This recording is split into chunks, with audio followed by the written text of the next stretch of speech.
Beautiful, wonderful besties, and welcome back to my channel. If you are new here, hi, hello, my name is Liv, and I am so excited that you are joining us here today.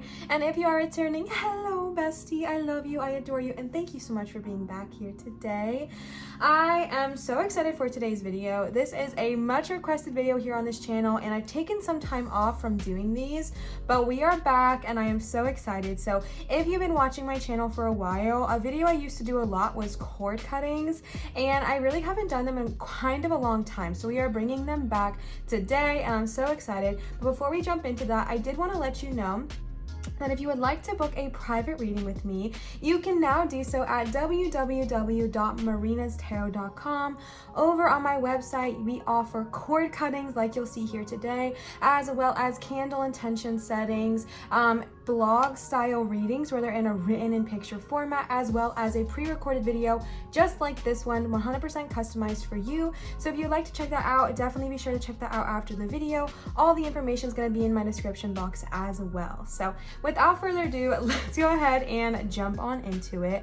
For today's video, we are talking about what is blocking you from growth, and then at the end, like I mentioned in the beginning, we are going to be doing cord cutting. I want to give a disclaimer right here, right now, in case I forget to do it in any of the piles, that for me personally, when I cord cut, I never ever do it with the intention of removing somebody from your life. If that's something that you would like to have done, that's 100% up to you and your jurisdiction, but that is not what I'm offering here today. When I do cord cutting, it's more of cutting negative energy, situations that no longer serve me. If I have a cord attached to someone who I love, but it's just like a negative energy, a fight, an argument, a disagreement, something that they said to me, that is what we go ahead and remove here today. And then after we do cord cutting, we're also going to flood the holes with love and light and really positive bright white light energy to kind of fill the gaps where we cut the cords before. And so I just want to kind of give that disclaimer before you watch this whole video and then maybe are disappointed at the end when it's not what you thought it was. So that is what we're doing here today. We're going to be cutting with both a feather and a selenite knife because they kind of work a little bit differently. So just my little disclaimer, but let's go ahead and talk about the video. So again, like I mentioned, we are tuning into what is blocking you from growth. I don't know if anyone else has been feeling this way, but I feel like I could really use this reading personally myself of just what is blocking me from going forward. You know, when you're exercising and you reach a bit of a plateau and you feel like you're still putting in work, but you're not seeing the results.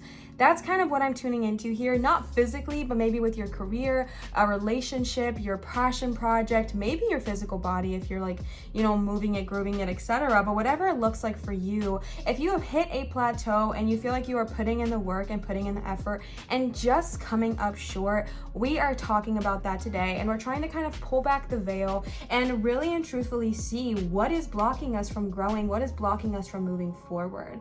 So let's go ahead and talk about the piles here today. If you are new to pick a card style formats, there is so many ways you can pick. I personally like picking based off the stones, but you can pick based on the numbers like 1, 2, or 3. You can pick based off your pure intuition, which deck calls out to you. You can listen to all the piles and then just take whatever resonates from each pile and mush it together for your own personal reading. Honestly, whatever works for you, do that. Okay, so for pile number 1, we have one of my favorite stones, which is sardonyx here. Sardonyx is such a wonderful crystal and a very beautiful stone for healing and releasing. So if you feel like you need a little bit of extra healing, this is a great stone as well if you want to pick it up at your local crystal store, anything like that. Pile number 2, I don't fully remember the name of this stone. This was one of the first stones I ever got years ago. I think it starts with an R, possibly an RH, but that's all I remember. And then pile number 3, we have the coolest stone in my opinion of like one of many of my collections, And it is this insane piece of sunstone, but it has like this eye in it. It to me gives me like a dragon's eye vibe. Like if I found this and I was just like adventuring somewhere, I would absolutely feel like this was a totem or some kind of dragon or snake's eye. It just is so freaking cool. But yes, this is sunstone. So those are going to be your 3 stones for you to pick. I am actually going to give you some time to kind of maybe take a few deep breaths, call in your guides, ask them which pile is meant for you, and then I will see you cuties for your pile pick.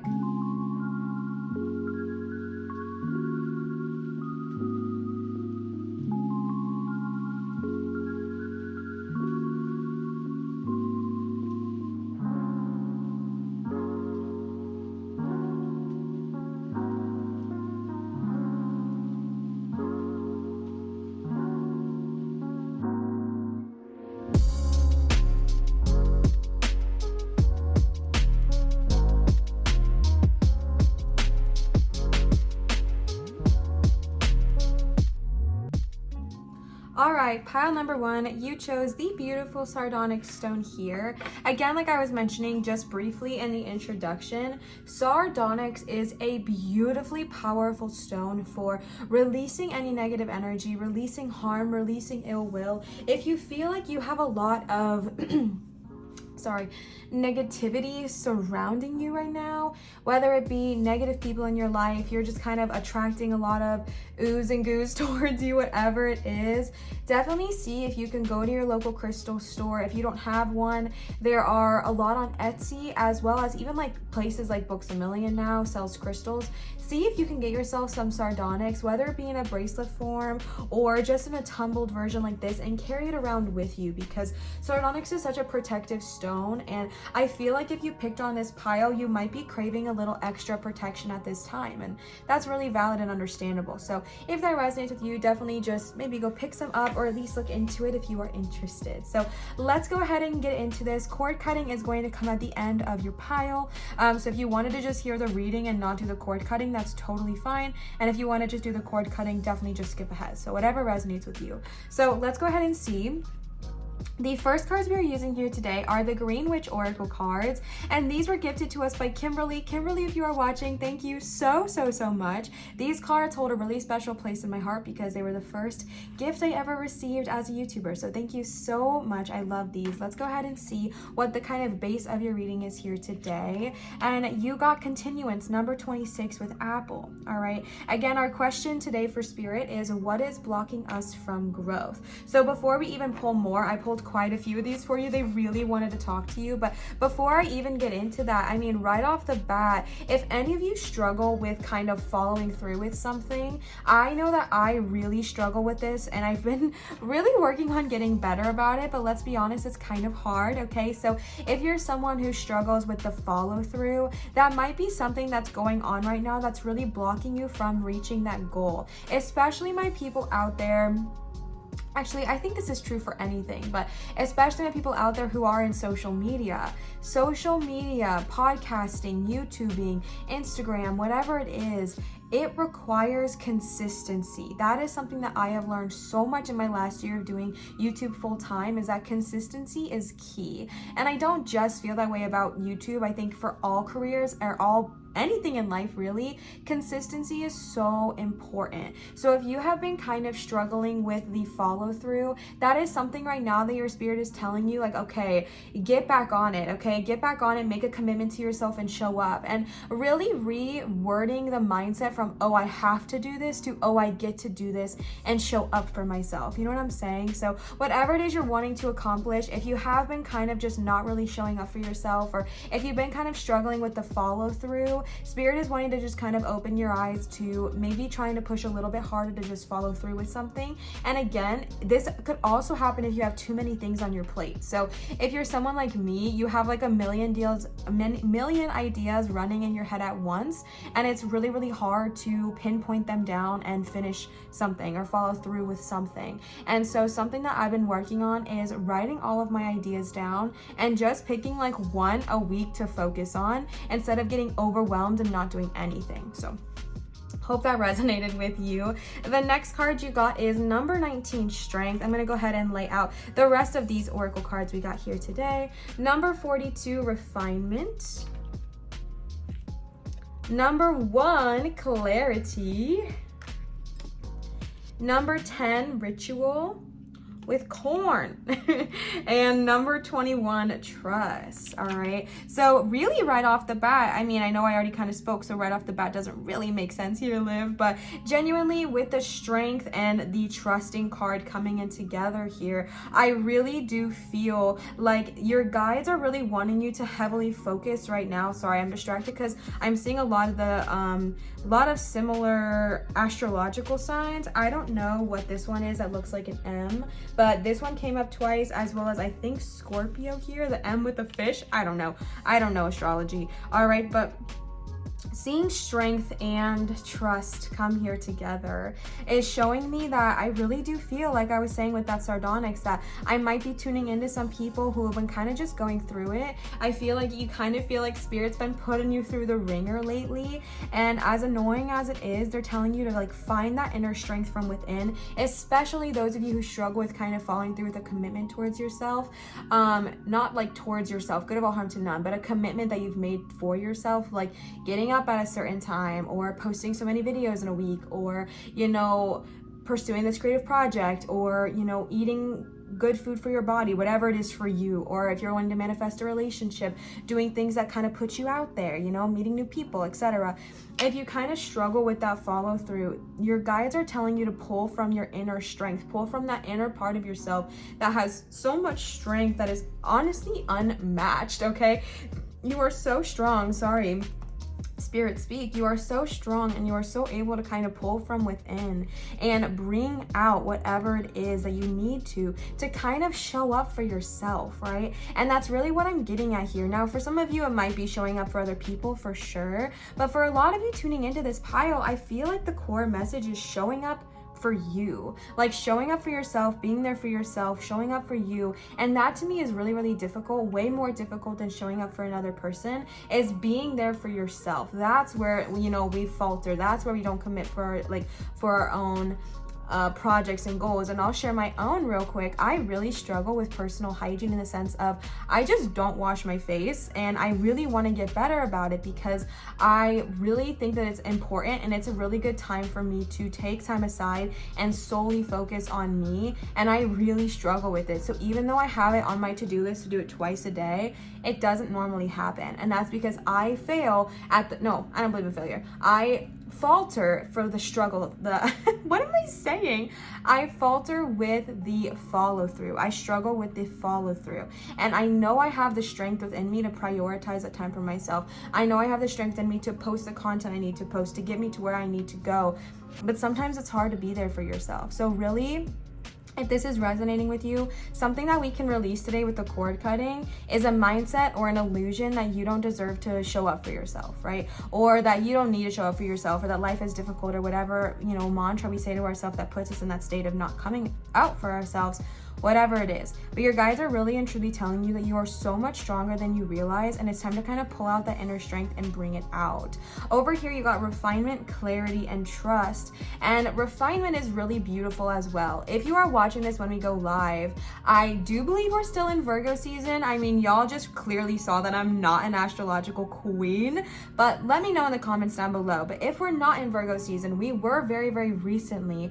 And honestly, Virgo season is that time to just kind of like show up for yourself, refine your schedules, really get on that grind, and, you know, go through all the areas of your life where things kind of were falling through the cracks, and really just filling up those cracks and really getting all your ducks in a row, especially if you're wanting to manifest a career, especially if you're wanting to grow in your career field, you know, whatever it is you're wanting to grow through, there is a little bit of fine tuning that needs to happen. And it's not saying that what you're currently doing is not enough, because what you're doing is beautiful and what you're doing is worthy, but there's just a little bit of fine tuning that needs to happen so you can continue to grow forward. All right, this might be you know, putting in a little bit more effort or a little bit more energy. This could be, you know, making a schedule for yourself so you stay on target. This could be, you know, doing more research to figure out what kind of thing you want to be doing to move forward. Again, there could be so many different ways for people to want to grow, but whatever it is you're wanting to grow physically, mentally, spiritually, financially,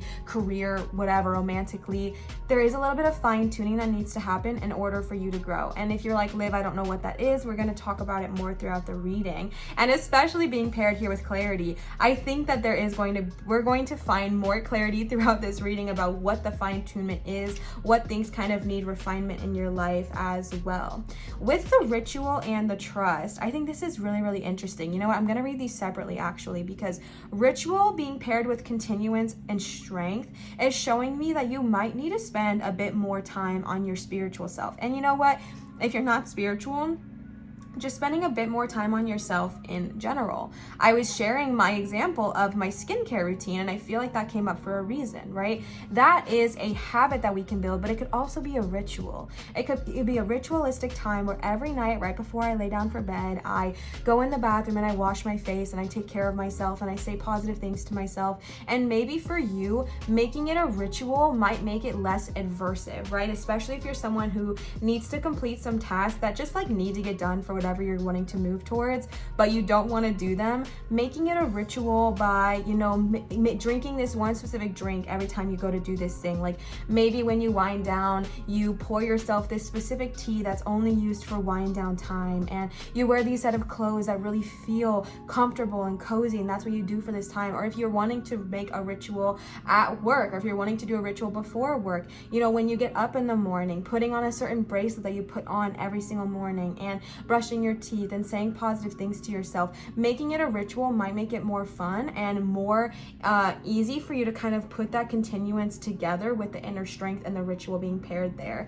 With the trust here, I really feel like your guides are wanting you to fully trust the universe as always, right? You know, trust the universe. Yes, trust the universe, period.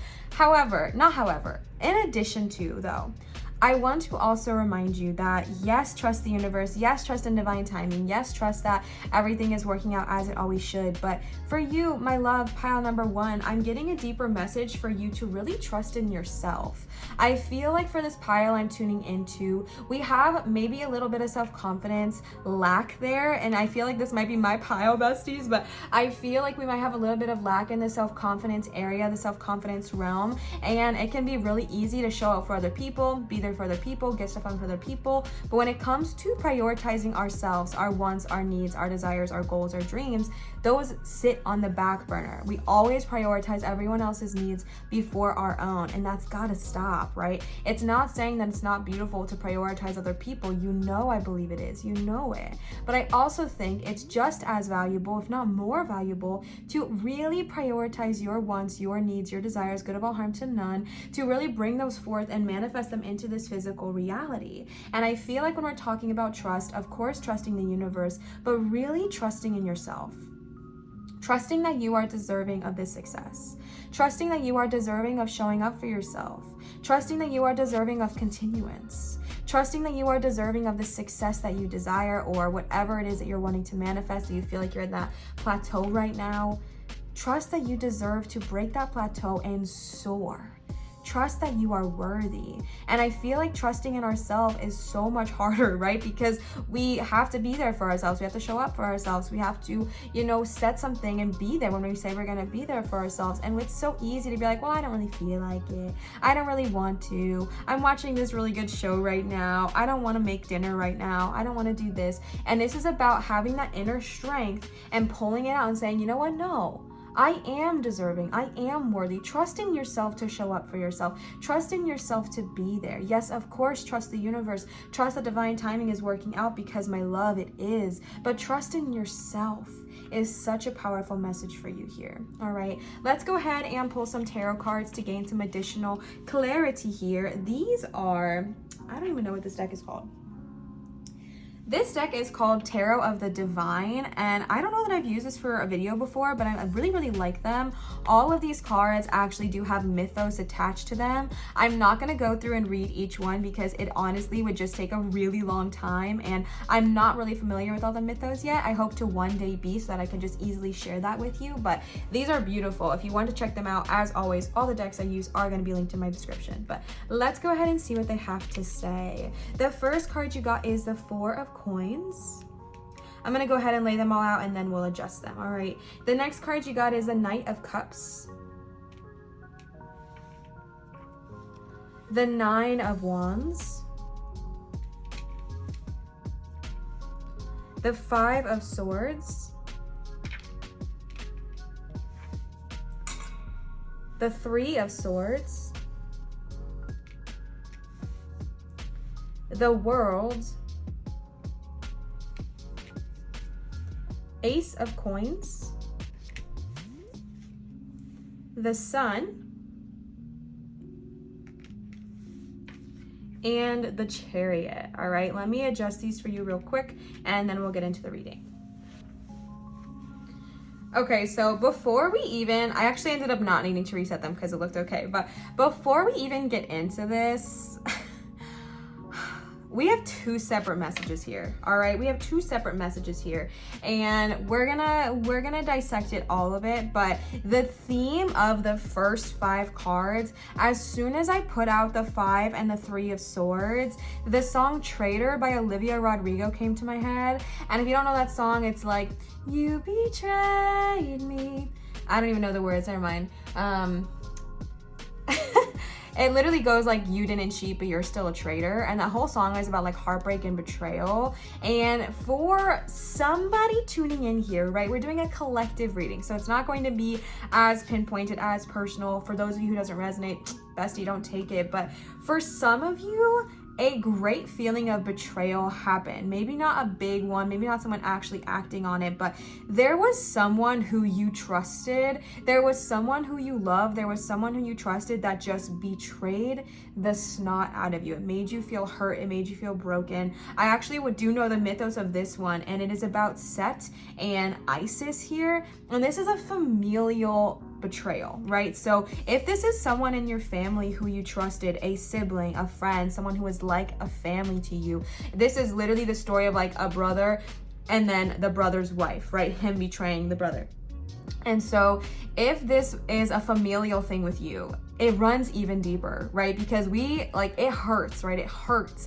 And I really do see that throughout this whole upper half here, there was kind of like a sense of betrayal. There was kind of like a sense of, someone did you wrong. And the really core message I'm getting for this upper half, and we're going to go into it more, is that they don't have jurisdiction over your life. All right, I know that it can feel like, oh, well, they betrayed me, so that's the reason I can't succeed. Or, oh, well, they did this before me, so that's the reason I can't succeed. Or, oh, this person said this about me, so now I can't move forward. That is not true. All right, I know that this can feel that way, and I want to say your feelings are 100% valid. But in this moment, if you're feeling stuck, if you're feeling trapped, if you're feeling like because of whatever the situation was, it's preventing you from moving forward in your success, it's time to cut that shit out, all right? And that can literally be with our cord cutting later today. You don't have to cut that person out of your life, but cut that belief, okay? They do not have that much power over you, my love. They do not have that much jurisdiction over you unless we give it to them, and we will not. We will not, because you do not deserve that. You deserve to come out on top. You deserve to be successful. I see your success. The guides see your success, and they want you to release whatever is going on here with the 3 and the 5 of Swords, of feeling like they were a traitor, feeling betrayed, feeling hurt. And again, that song that came to my mind is so deep, because in that song, she literally is saying, yeah, you didn't cheat, but you're still a traitor, right? And what I'm getting from that is that maybe this person didn't actually do you wrong. Maybe they didn't actually commit the crime. Maybe they actually didn't, do you over, whatever it's called, but that feeling of deceit, that feeling of lies, that feeling of heartbreak, that feeling of betrayal was still there. So maybe there wasn't like the actual proof to prove to you that that's what happened, but you know in your heart that that's what happened, right? You know in your heart That's our AC chiming in. You know in your heart that this person was betraying you. This person was deceitful to you. And that's what hurts, right? Maybe they didn't actually do the crime, or maybe they didn't actually cheat, but the traitor energy is still present there. And that's what really needs to be released, all right? That's what really needs to be released so you can grow. This person's energy in your life, this person's negativity, this person's dark energy is really affecting you from growing. And I'm not trying to give that person any power, but what I'm saying is your thoughts around it, your emotions around it are kind of blocking you from growing. It's like I see a shackle holding you back that's like, well, I can't move forward because this person did this, or I can't move forward because this. And we've all met those people, right? That are like, oh, I can't succeed because my parents did this, or my family's like this, or I grew up like this, or whatever. And understandable, and those feelings are valid, but you don't need to cut yourself off at the foot right there, my love.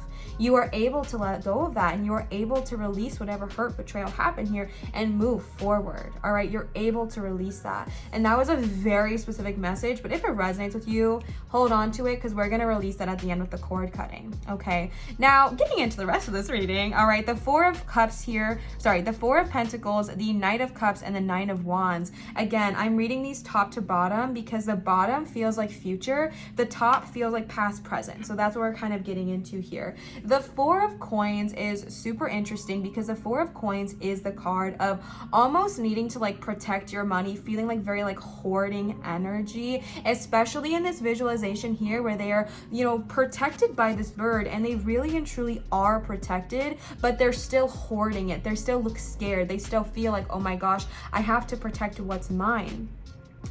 Especially to my business owners out there, those of you who what you want to grow is your channel, your success, your growth, your business, your creative endeavor, etc. Or maybe you're just wanting more money in your life. Something that needs to be released is this energy of mine, mine, mine. Now, I'm not saying that that money doesn't deserve to come to you, my love, because it absolutely does, period. But the energy of holding on to money because we're so afraid of losing it is not helping here. The energy of holding on to money, holding on to finances, holding on to something that you think could bring you finances because you're afraid of someone else taking it. Maybe this person, maybe the world, maybe society, maybe you have this mindset that every time money comes to you, it gets taken away so quickly. And I'm not saying that's not valid, because sheesh, have we seen the market? Okay, like 100% valid. But that feeling around your sense of security, especially if you feel like you have to hoard or like you have to hold on because someone is taking from you, someone wants to take from you, someone wants to claim what's yours and bring it to their own. We gotta release that feeling, all right? And again, I'm not saying it's not valid, but what I am saying is that it's not helping you grow. It's blocking you from moving forward to a life of success and abundance, is this idea of I need to hold on, because if I don't hold on, I don't know what's gonna happen. You know what I'm saying? And then being paired right here next to the Knight of Cups, again, a very specific message. Take what resonates, leave what doesn't, okay? The Knight of Cups in general is a very swoony, happy, romantic card, but being paired with the chaos that's happening in this upper row, I feel like there are a few messages here. The first one being, if there was someone in your life who you felt like was betraying you, whether it's a familial relationship, whether it was someone you trusted, a romantic partner, a friend, a coworker, whatever, who threw you under the bus, who took something from you or made you feel like they took something from you, money, proposition of money, etc. I feel like this person really represented themselves in a very a very like swoony way. What I mean by that is this person is charming. This person is good at talking. This person is really good at, yeah, we're all friends. We're all really, really happy. And then boom, the dagger goes in. And the problem with that is that whenever our intuition is like, yo, we got to set up some guards, Nine of Wands here, yo, we got to like protect ourselves, defend ourselves, because the Nine of Wands is the card of kind of like protecting what you've created. And if you've been like protecting, I feel like sometimes this swoony Knight of Cups energy can come in and it almost like makes you knock your guards down. It makes you say, oh, you know what, I don't need to like have my defenses up. And I want to give a message here.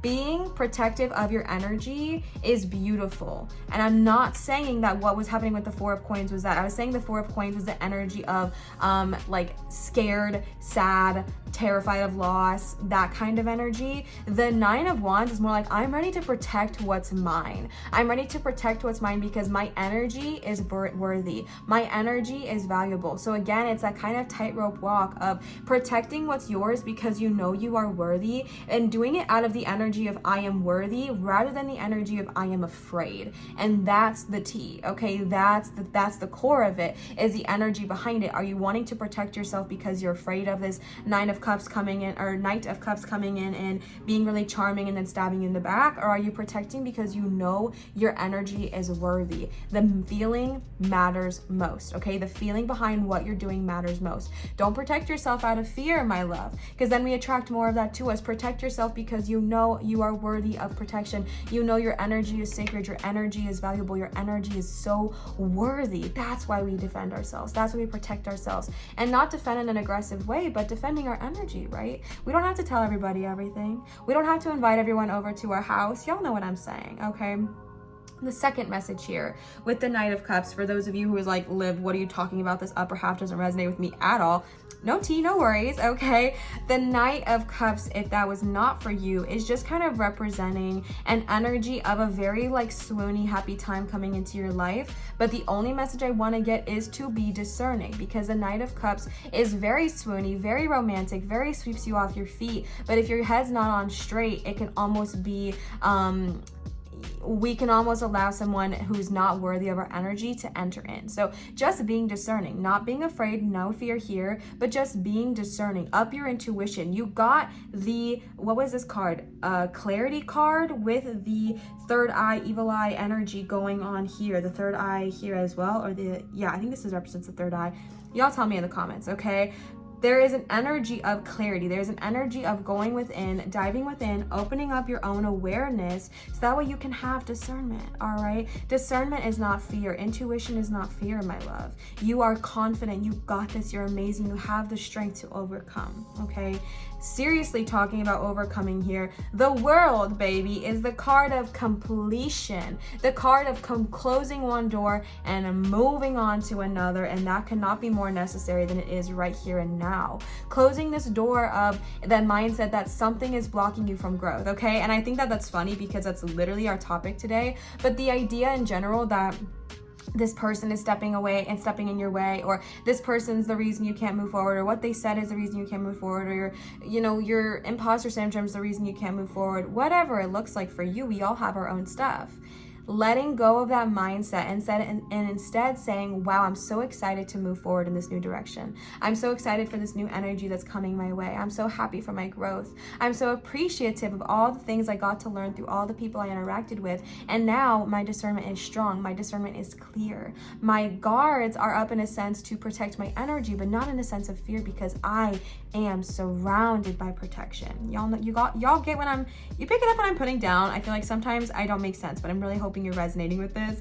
The World is like completion, my love, completion. And then that's when we're getting into the really high vibes here, because yes, you may have been going through the crud. Yes, you may have needed to release a whole bunch of shiitake mushrooms that have just been crowding up your life lately, right? Dark energy, like I was saying with sardonyx. Maybe you need to protect your shit, my love. But coming into the World is like, all right, we're done. Wash our hands with that, move forward. Ace of Coins, new opportunities, new money, baby. Not just old money coming in, new money. This is new opportunities, new ways of growth, maybe new income. If you're wanting to get a job, new financial opportunities. If you're wanting a promotion, new growth. If the thing you are wanting to grow from when you clicked on this video was finances or career, it's on its way, my love. But first we have to let that World complete its cycle, close the door, and then open another.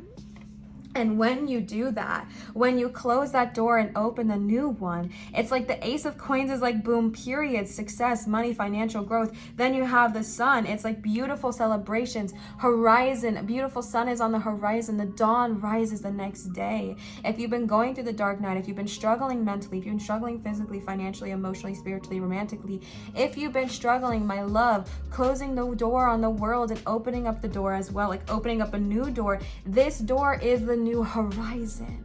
It is the sun shining once again. It is the sun coming up and saying, good morning, hello, I love you. Thank you for showing up here today. You are worthy, you are valuable, you are powerful, right? The sun is the card of celebration, of joy, of happiness, of harmony, of laughter, of, engaging in your own success, celebrating in who you are. And this comes whenever we say goodbye to what was not serving us, and we open up that door of new energy and of renewal, and we walk into a waking morning full of opportunities. The chariot falling off here is like, yeah, we're ready to go, right? Yeah, we're ready to go. Let's move forward. Let's move fast. I really do feel like for you, pile number one, once you release everything we talked about in the first row, it's like the movement's going to pick up really, really fast, right? Once you release what's blocking you from growth, it's like the movement starts to come, and it goes from the ace of coins, the sun, to the chariot. It's like, it's moving, and it's moving fast. Like you are going.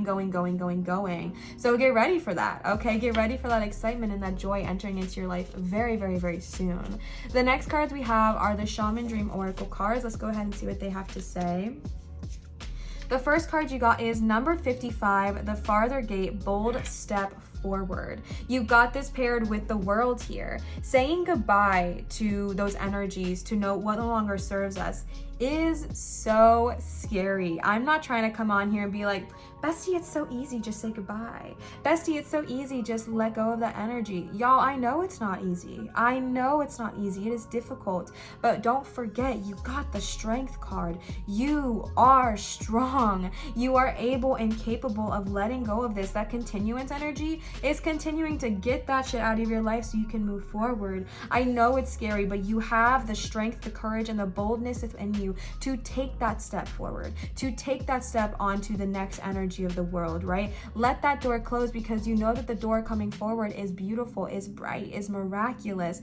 And again, it's not saying that these people have to leave your life, but if you've had this energy that they're the thing holding you back, letting go of that and stepping into your own power. Also, 55 might be a very powerful number for you, so welcome it in, my love. The next card you got is number 5, Closing Door Completion, period. You know what? We're gonna switcheroo these. Completion, bold step forward, okay? 555. Wow. Completion, closing door. The World literally represents one door closing and another one opening. So once that door closes, it's not like you're just shut out in the dark, babe.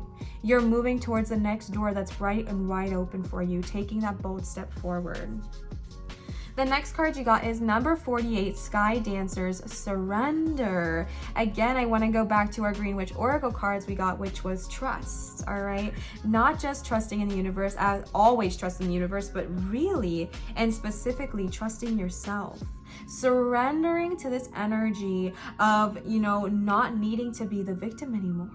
Not needing to sit in victimhood, because the 5 of Swords very much represents like victimhood mentality. And again, not saying it's not necessary, not saying it's invalid. Your feelings are always valid because they're yours. But you are ready to release that. You are ready to break free of that, and you're ready to say no more. No more, okay? No more of that. I surrender to my own strength. I surrender to the divine. I surrender my ego, right? I surrender these parts of myself that were not serving me so that I can move forward and bloom and blossom and grow, okay? The next card you got here is number 3, Benefactor, Grace and Generosity. I really feel, pile number 1, when you move forward, when you continue to grow, when you continue to like release what is not serving you, you're gonna be sitting high on the hoe. I think you're going to come into a lot of abundance. You're going to really have everything you've ever wanted. And this is just a really gentle reminder to give back as well, all right? Just a gentle reminder here to give back as well. Give back to what you once, thought you were never gonna receive. Give back to that energy of, okay, you know what? Yeah, I do deserve to, give a little bit. I have enough now. Especially with the 4 of Coins coming in the beginning, that feeling of like, I kind of need to hold on to it because I don't know when it's going to come again. I need to hold on to it because I don't know if it's ever going to happen for me again. Letting go of that and moving into generosity, right? It is okay to give, because every time you give, you get back times 3. And I feel like for some of you, you feel like, no, Liv, I've given so much and I never got it back. I'm here to be kind of brutally honest here and be like, okay, what was your energy when giving though? Was it out of lack? Was it out of fear? Was it out of I'm never going to get this money back? Or was it, wow, I'm so grateful that this money can bless this person, and I'm so grateful for all the energy coming back to me as well. You know what I'm saying? So really just tuning into that energy of releasing the need of hoarding and like holding on to and being afraid of money and finances, to the energy of just like benefactor, my love, grace, generosity, abundance, living fruitfully, living luxuriously. And when you're living luxuriously, don't forget to turn around and help out your friend back there, okay? Then you got the Eye of the Needle, intentionality, number 17. I believe you got one of the Green Witch Oracle cards that kind of gave me a similar vibe, which was just really getting your focus on the right thing, especially when, you know, addressing these old hurts and these old wounds, or maybe recent wounds, with the 5 and the 3 of Swords, with the 9 of Wands as well, of needing to like protect and defend yourself. Really focusing on what it is you want to bring into this world rather than what it is you're afraid of having. And I've been doing so much of my own healing and my own research in this category specifically, and it has made the world of a difference for me, because I was 100% someone that was so afraid. I was afraid of loss. I was afraid of losing what I had created. Honestly, for like the last year, I've been so afraid of losing what I created on YouTube that it made me lose what I was creating on YouTube. Y'all know what I'm saying? And so it's kind of shifting your intention and being consciously aware of it, consciously creating, consciously, you know, deciding what your intention is today. Is your intention, you know, to hurt this person, to get back at them, to prove them wrong? Is your intention accidentally or subconsciously in fear and lack and failure? Or is your intention solely on your highest good? The good of all involved, good of all harm to none. Your highest good. Is your intention set upon and focused upon abundant success, abundant reality, an abundant lifestyle, everything you've ever desired coming into your reality, good of all harm to none? When your intention is focused upon that, you can so easily grow, all right? And for those of you tuning in who are like, Liv, that's not true, my intentions have been right, but I haven't been growing, continue focusing on your intentions, right? And whenever they get to lack, redirect them, reroute them, get them back to where you need them to go, all right? The last cards we have here today are the Work Your Light Oracle cards. These were gifted to us by Laura. Laura, thank you so much for these beautiful cards. Let's go ahead and see what they have to say. The first card you got is Anna, Grandmother of Jesus. Seeding the light, laying foundations, and divine plan, period, okay? Seeding the light, laying foundations, divine plan. Whatever it is you are trying to manifest, good of all harm to none, is divinely guided and protected, and your guides want you to remember that, okay? Remember how I was reminding you to trust in yourself? Also trust the universe, bae. Also trust the universe and trust that they are helping you, and that you are really, really, really crowned and adorned in absolute trust for the universe, and you are absolutely crowned and adorned in protective energy, all right? And if you need someone to call upon, call on Anna, Grandmother of Jesus. She is there for you. Her arms are open wide, and she wants to help you along this transition. The next card you got is Starseed, what lights you up. I definitely may have some starseeds tuning into this reading. Hi, starseeds, welcome.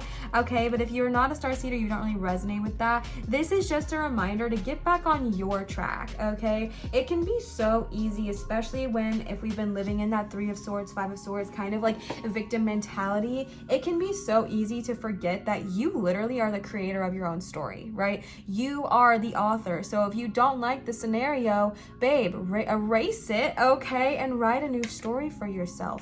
Come back to your center. What lights you up? Not what are you doing to prove your parents right or your family right or whatever. What do you do that makes you excited? Good of all harm to none. What do you do that fills up your cup? And do more of that, okay? The next card you got is the Ever Unfolding Rose, cracked open. It's happening for you, not to you. This is a hard message to receive, and it's a hard message to deliver because your girl also struggles with this, but really the mindset of how is this happening for me, not to me, is life-changing. For the longest time, I viewed life as, oh my gosh, all of this is happening to me. It's a punishment. The world hates me, whatever, you know, your girl's dramatic, okay? And when I was able to kind of change my mindset from this is happening to me to this is happening for me, I was able to see the blessings in all of the little moments. Now, your girl still struggles, okay? I still struggle with this. And honestly, it's a really good reminder reminder for myself as well, that life is happening for me, not to me. This is not a punishment. The universe is not punishing you. The universe does not hate you. The universe does not dislike you. The universe loves you. Spirit loves you. They adore you. They are obsessed with you, okay? And they're not here to hurt you. So these opportunities are, yeah, genuinely, but these situations you're going through with the Five of Swords and the Three of Swords and the Nine of Wands and the Four of Pentacles are all moments for you to be able to grow through your current situation and move forward into what it is you really desire. So really switching that mentality of, oh my gosh, everything happens to me, to wow, look at all the things happening for me. And really just that gentle mindset change is really life-changing. The last card you got today is trust your path. If you knew you were supported, what would you do? The word trust has been coming up so much for you, pile number one. That's really an energy to focus on here. You know, you came to this video today with the question in mind, what is blocking me from growth? And I really do feel like something that is blocking you from growth is your lack of trust. Whether it's trust in yourself, trust in the universe, trust in the divine, trust in the cosmos, trust in your own personal presence, whatever it is, I literally feel pain in my heart right now, okay? So someone that I'm talking to does not like what I'm saying. Maybe it hurts a little deep, but bestie, I'm here for you. I love you. I trust you, and you're ready, okay? You're ready to trust yourself. You're ready to move forward. You're ready to let go of old limiting beliefs and move forward into a life of luxury. Did you know that it is your birthright to be luxurious? Did you know that it is your birthright to live a life of abundance, live a life of happiness, live a life of growth, live a life of all of your dreams coming into reality? Did you know that that's your freaking birthright? Okay, if you did not, let me be the one to tell you, that is your divine right, is to be happy. It's your divine right. So stepping into that energy and waking it into your everyday life and growing into that, all right? I really, really hope this resonated with you. We are going to go ahead and do cord cutting, but in case you are someone who does not want to see the cord cutting, I will say goodbye to you now. I love you. I adore you. I'm so grateful for you. Thank you so much for being a part of this video. I'm going to go ahead and do my little closing off here because when we do the, actually, no, we'll do that afterwards. Okay, so now we're gonna go ahead and move into the cord cutting portion of today's video. So we are going to start with the feather to cut, and then we're going to move on to the selenite knife. A feather is a bit more of a gentle touch. It is a bit more light. This is really, really good to use if you don't have too many harsh cords. However, for you, pile number one, I feel like you have a lot of hurts that are happening, and so we're probably gonna go a little bit harder with the selenite knife here, but this is a personal preference. If you want to stay around for the feather, definitely do that one, and if you want to stay around for the selenite knife, whichever resonates. For me personally, I'm a knife girly. I like to cut my cords with the knife because I feel like it does more. I don't know, but whatever resonates with you, whatever works for you, definitely choose that one. All right, a few disclaimers before we go ahead and get into it. Like I mentioned in the beginning, we are not cutting a certain person out of your life. I do not perform that kind of cord cutting. Our sole intention moving in here today is to release any negative energies, entities, and auras that are lingering onto us that just don't serve us and we need to release. I personally cut cords with people I love the most, my mom, my wife, my friends, my family. I still need to cut cords because it's just, there's energy that's holding on that's not serving me. So again, I love them and I'm gonna hang out with them again, but I need to release whatever negativity is holding on to me so that I can heal from that. All right, some emotions might come up for you during this time. Let them rise and let them go, okay? Let them rise out of your body and then let them go. Definitely drink a whole lot of water afterwards. And again, we're going to kind of fill up those spaces where we once cut the cords with a lot of love and healing energy at the end of the reading. So let's go ahead and get started. I'm going to stand up for this. So if my audio changes, that is why. All right, the first thing we are going to do is take 3 really deep grounding breaths here together. All right, we're going to breathe in through our nose and out through our mouth. Breathe in and out. Breathe in and out. Breathe in and out. All right. So during this time, if you feel specific energies come up, focus on those energies, and then we're going to let them go. All right. So kind of how this works is I'm going to walk you through some words that I like to say when I'm cord cutting, and then I'm going to give you some time in silence as well for you to cut your own cords if there's specific things you want to say. So Mama Gaia, help us here, bring us together, connected, rooted, grounded. Let's release. I release. I release. I release. I release. I release what does not serve me.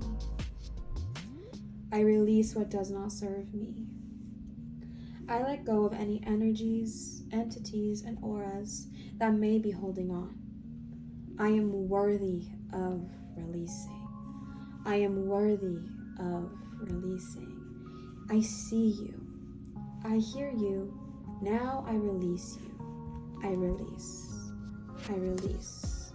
I release. I see you. I hear you. I release you. I release you. Return. Return. Return. I release. I release.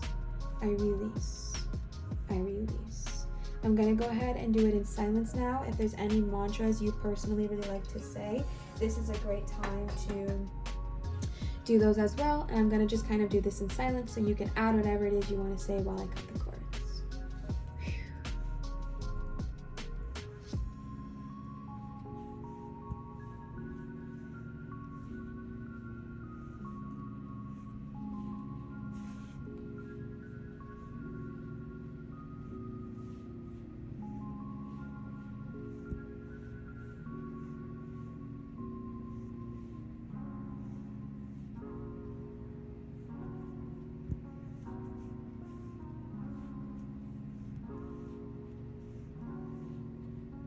Alright, now we're going to go ahead and move on to the selenite knife portion. Just like the feather, we're going to do the exact same thing. The selenite knife is really, really great for those tough to release cords. So again, we're going to go through the mantras and then going to go ahead and give you some time in silence.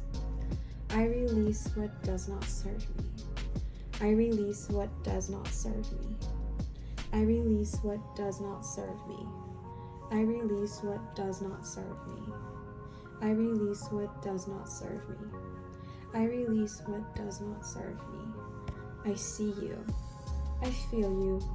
I release. I release. I release. I release.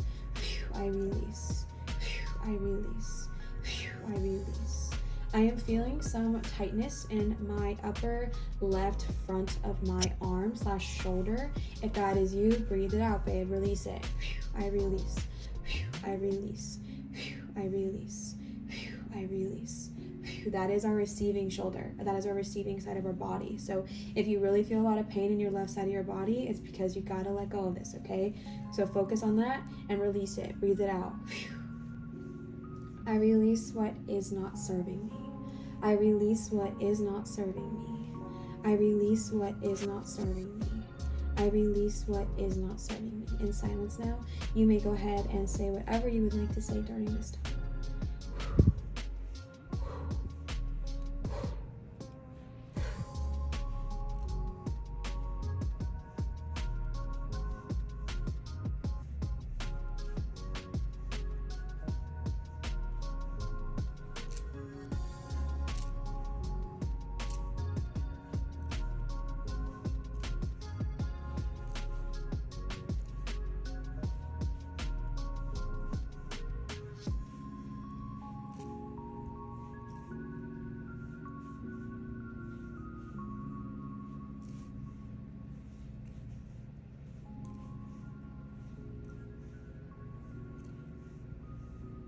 All right, beautiful.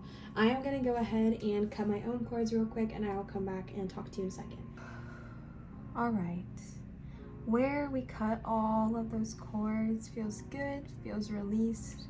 And now what we're going to do is imagine all of those spots on your body where those cords were once attached, sucking life force from you, now being filled with the brightest, whitest light of Gaia, God, source energy.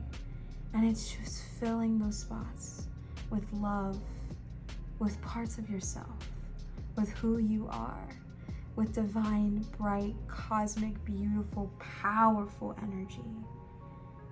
Your body is feeling whole. Those pains no more. Filled up with love, with kindness, with gentleness, with healing.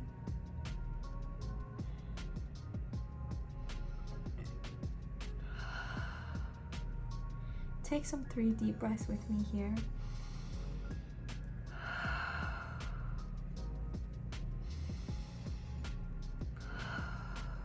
One more. You are whole, my love. These pains will no longer hurt you. You are divinely guided and protected. Pile number 1, thank you so much for joining me for this lovely reading here today. I hope you feel a little bit better than when you did when you clicked on the video. I want to remind you that if you're wanting to book my private services, you can do so at www.marinastarot.com. On this channel, I accept tips and donations at Venmo, PayPal, and Cash App. Neither are ever required, just receive with so much joy, love, and gratitude. Thank you for sharing your energy, your time, and your love with me here today.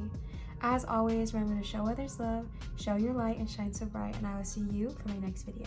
Goodbye. All right, pile number 2 with our beautiful stone that I cannot remember the name of to save my life.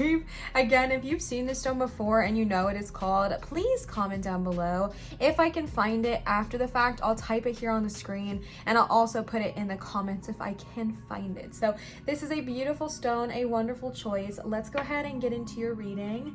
If you see smoke coming off, that's because I was cleansing right after our last pile doing the cord cutting. So we just have some incense, some clearing incense going on right now just to kind of release anything that we were holding on to. All right, so as a little reminder, we are tuning into what is blocking us from growth, and then we're going to go ahead and get into a cord cutting at the end of our reading. The very first deck we are using is the Green Witch Oracle cards, and these were gifted to us by Kimberly. Kimberly, thank you so much for these cards. I love them and I adore you. So let's go ahead and see just kind of like core of your reading. I did pull quite a few more of these cards, and we have so many cards to get into today, so let's just go ahead and see. The first card you got is number 18, Stimulation. And I actually want to read this card because every time I see it, for some reason, I always it just slips my mind what it means. So let's go ahead and read this real quick.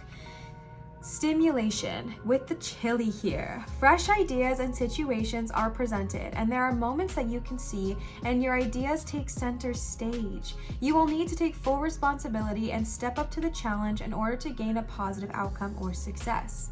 Chili asks you to work on your passions in life and make sure they are truly yours, that you are not simply what you think others want to hear. All right, very important. So really a core message here is think about what you've been asking about. So if you came onto this reading and you were like, what is blocking me from growing my business, my career, my relationships, my physical body, whatever it is, make sure that whatever it is you're going after, you're doing it for you, all right? Not for anybody else.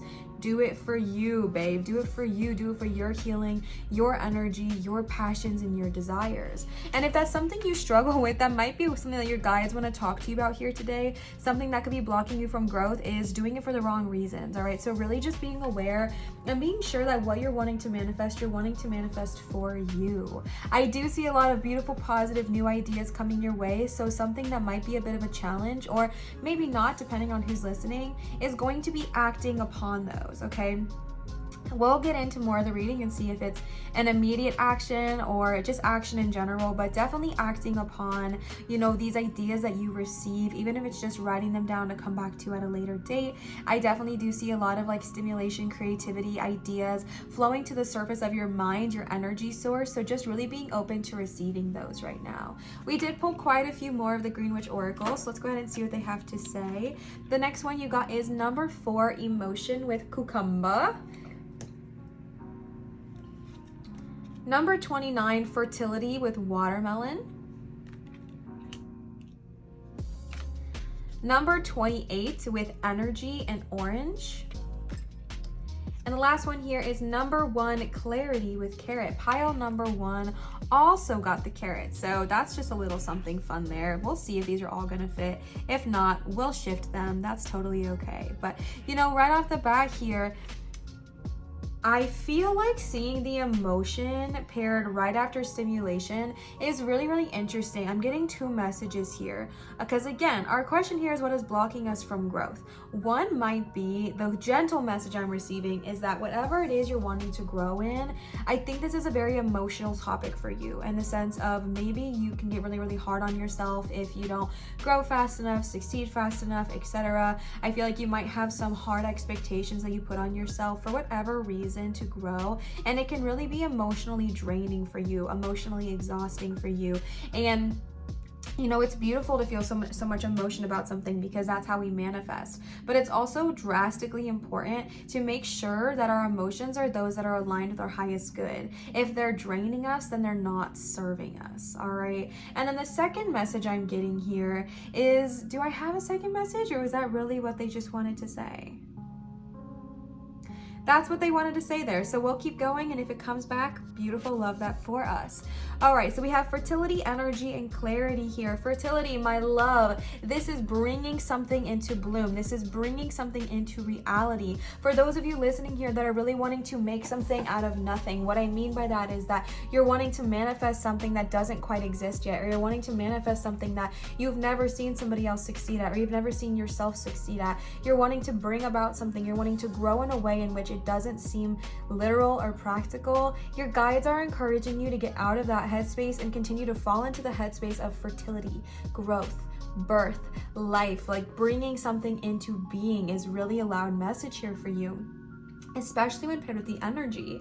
All right, you need to put energy towards bringing these ideas into reality. If you are someone that has these beautiful ideas, the stimulation, you have these creative ideas, these creative projects, say you want to grow your physical body and you have these ideas of, oh, I could do this, I could do that, I could do these exercises, I could eat this kind of food, I could, you know, do whatever, and you don't act on them, you're being called to really bring that into being by putting the energy towards the creation.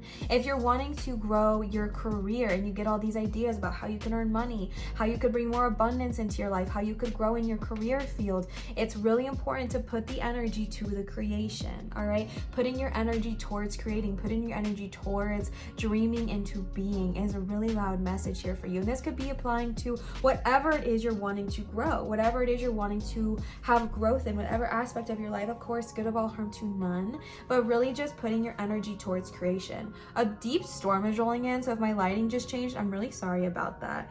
With the clarity card here, it's just a loud message to really get clear on what it is you desire, especially with the stimulation card and the way it was worded. I feel like they're really wanting you to be so sure of what you're wanting to manifest. I feel like I might be tuning into pile number 2's energy, who's a little bit scatterbrained all over the place. Same, okay? And you guys, I just feel like are very creative, very inventive, very like big dreamers. I feel like you are a pile, you are a group who just really has like really cool ideas, and sometimes being someone who has such amazing cool ideas, it can get overwhelming, right? You have the idea, you feel excited, you feel the emotions around it. Yes, I'm excited. That's the other message with the emotions, was a positive one, and it's just gonna apply here, okay, too. But you feel like those positive emotions about it, you feel really excited. For you, it's like I'm seeing a path of manifestation, and I really hope that this resonates. It's like the idea comes, the stimulation, you get the idea, you get the thought process to create this thing. It's really important to pair positive emotion with that, birth it into being by putting your energy towards the creation, and then being really clear about what it is you want and setting that intention and birthing it into reality. I hope that helps somebody, because that was just like a little process message. But I really do feel like for you, you might be the pile that gets so many ideas, so many beautiful things come to your mind, these like $1 million ideas, but you get kind of overwhelmed in the process of how to bring them into reality, that they don't come into fruition. You get this amazing idea to open this amazing store that you know would be successful, but you get overwhelmed in the practicality of how to apply it, kind of thing, or you get overwhelmed in the creation, right? Maybe you're someone who has this really cool idea of, you know, how to grow in your business or how to grow in your career, or how to make more money, whatever you want. But then it's just like the idea of, okay, but how do I need to do this? I need this licensing. I need to do this. I need to do this paperwork. All of that just gets so overwhelming that it doesn't come into reality. And that's something that's really, really blocking you from success, is the overwhelmed energy. I just get this sense of overwhelm, okay? And if you feel overwhelmed by all of your ideas, finding a process that works for you to get them out of your head, and that way, like, you can really look at them more clearly. I'm someone that gets really overwhelmed with creative ideas. I feel like I have a lot of creative ideas, but then I get so overwhelmed by them, and I think of way too many at a time, and I think of how I'm gonna have to create them, that I just don't do it. I just don't do it. That's not serving me, right? So what I have learned to do, this is something that works for me, but it's not going to be for everybody. So finding out your process is really important. But I like to just have one journal where I just write the idea down. I don't need to go into a whole business plan, but just write the idea down, get it out of my head, and just leave it there. And then whenever I'm like, man, I'm really struggling with any kind of creative ideas, I can come back to this space, come back to this journal, and see my written ideas. Honestly, full truth here, I really struggle with having them all in one place. And now that I'm saying that out loud, I'm like thinking, when I said that, I was like, that's a lie, Liv. Like, you have them scattered all over the place. Maybe get one journal, and it's your idea journal. It's where you write down all of your ideas, all of your dreams, all of your goals. And whenever you have the mental capacity to go back and look at them, grab one, all right? Maybe focusing on one at a time is really important here, because you have these ideas and they literally have the ability to be so fruitful, but we have to make sure to kind of continue on that process and not get too overwhelmed or burnt out before it even really starts. It's a really loud message for you, okay? The next cards we have are the Tarot of the Divine. These are so freaking cool. My wife actually got these cards for me and I love them. Wow, I'm just realizing how many you got. Sorry, I personally got a bit overwhelmed there. These are really, really cool. All of the cards actually have mythos attached to them. I'm not gonna go through and read all of them because honestly, it would just take way too long, but I do hope to learn them all so that I can just kind of gently tell you throughout the reading. But this deck is absolutely amazing and so cool, so I'm very excited to use this here today. As always, if you like any of the decks you see, I do always link them down below in my description for you to check out. Let's go ahead and get some greater clarity here about what it is that is blocking us from growth.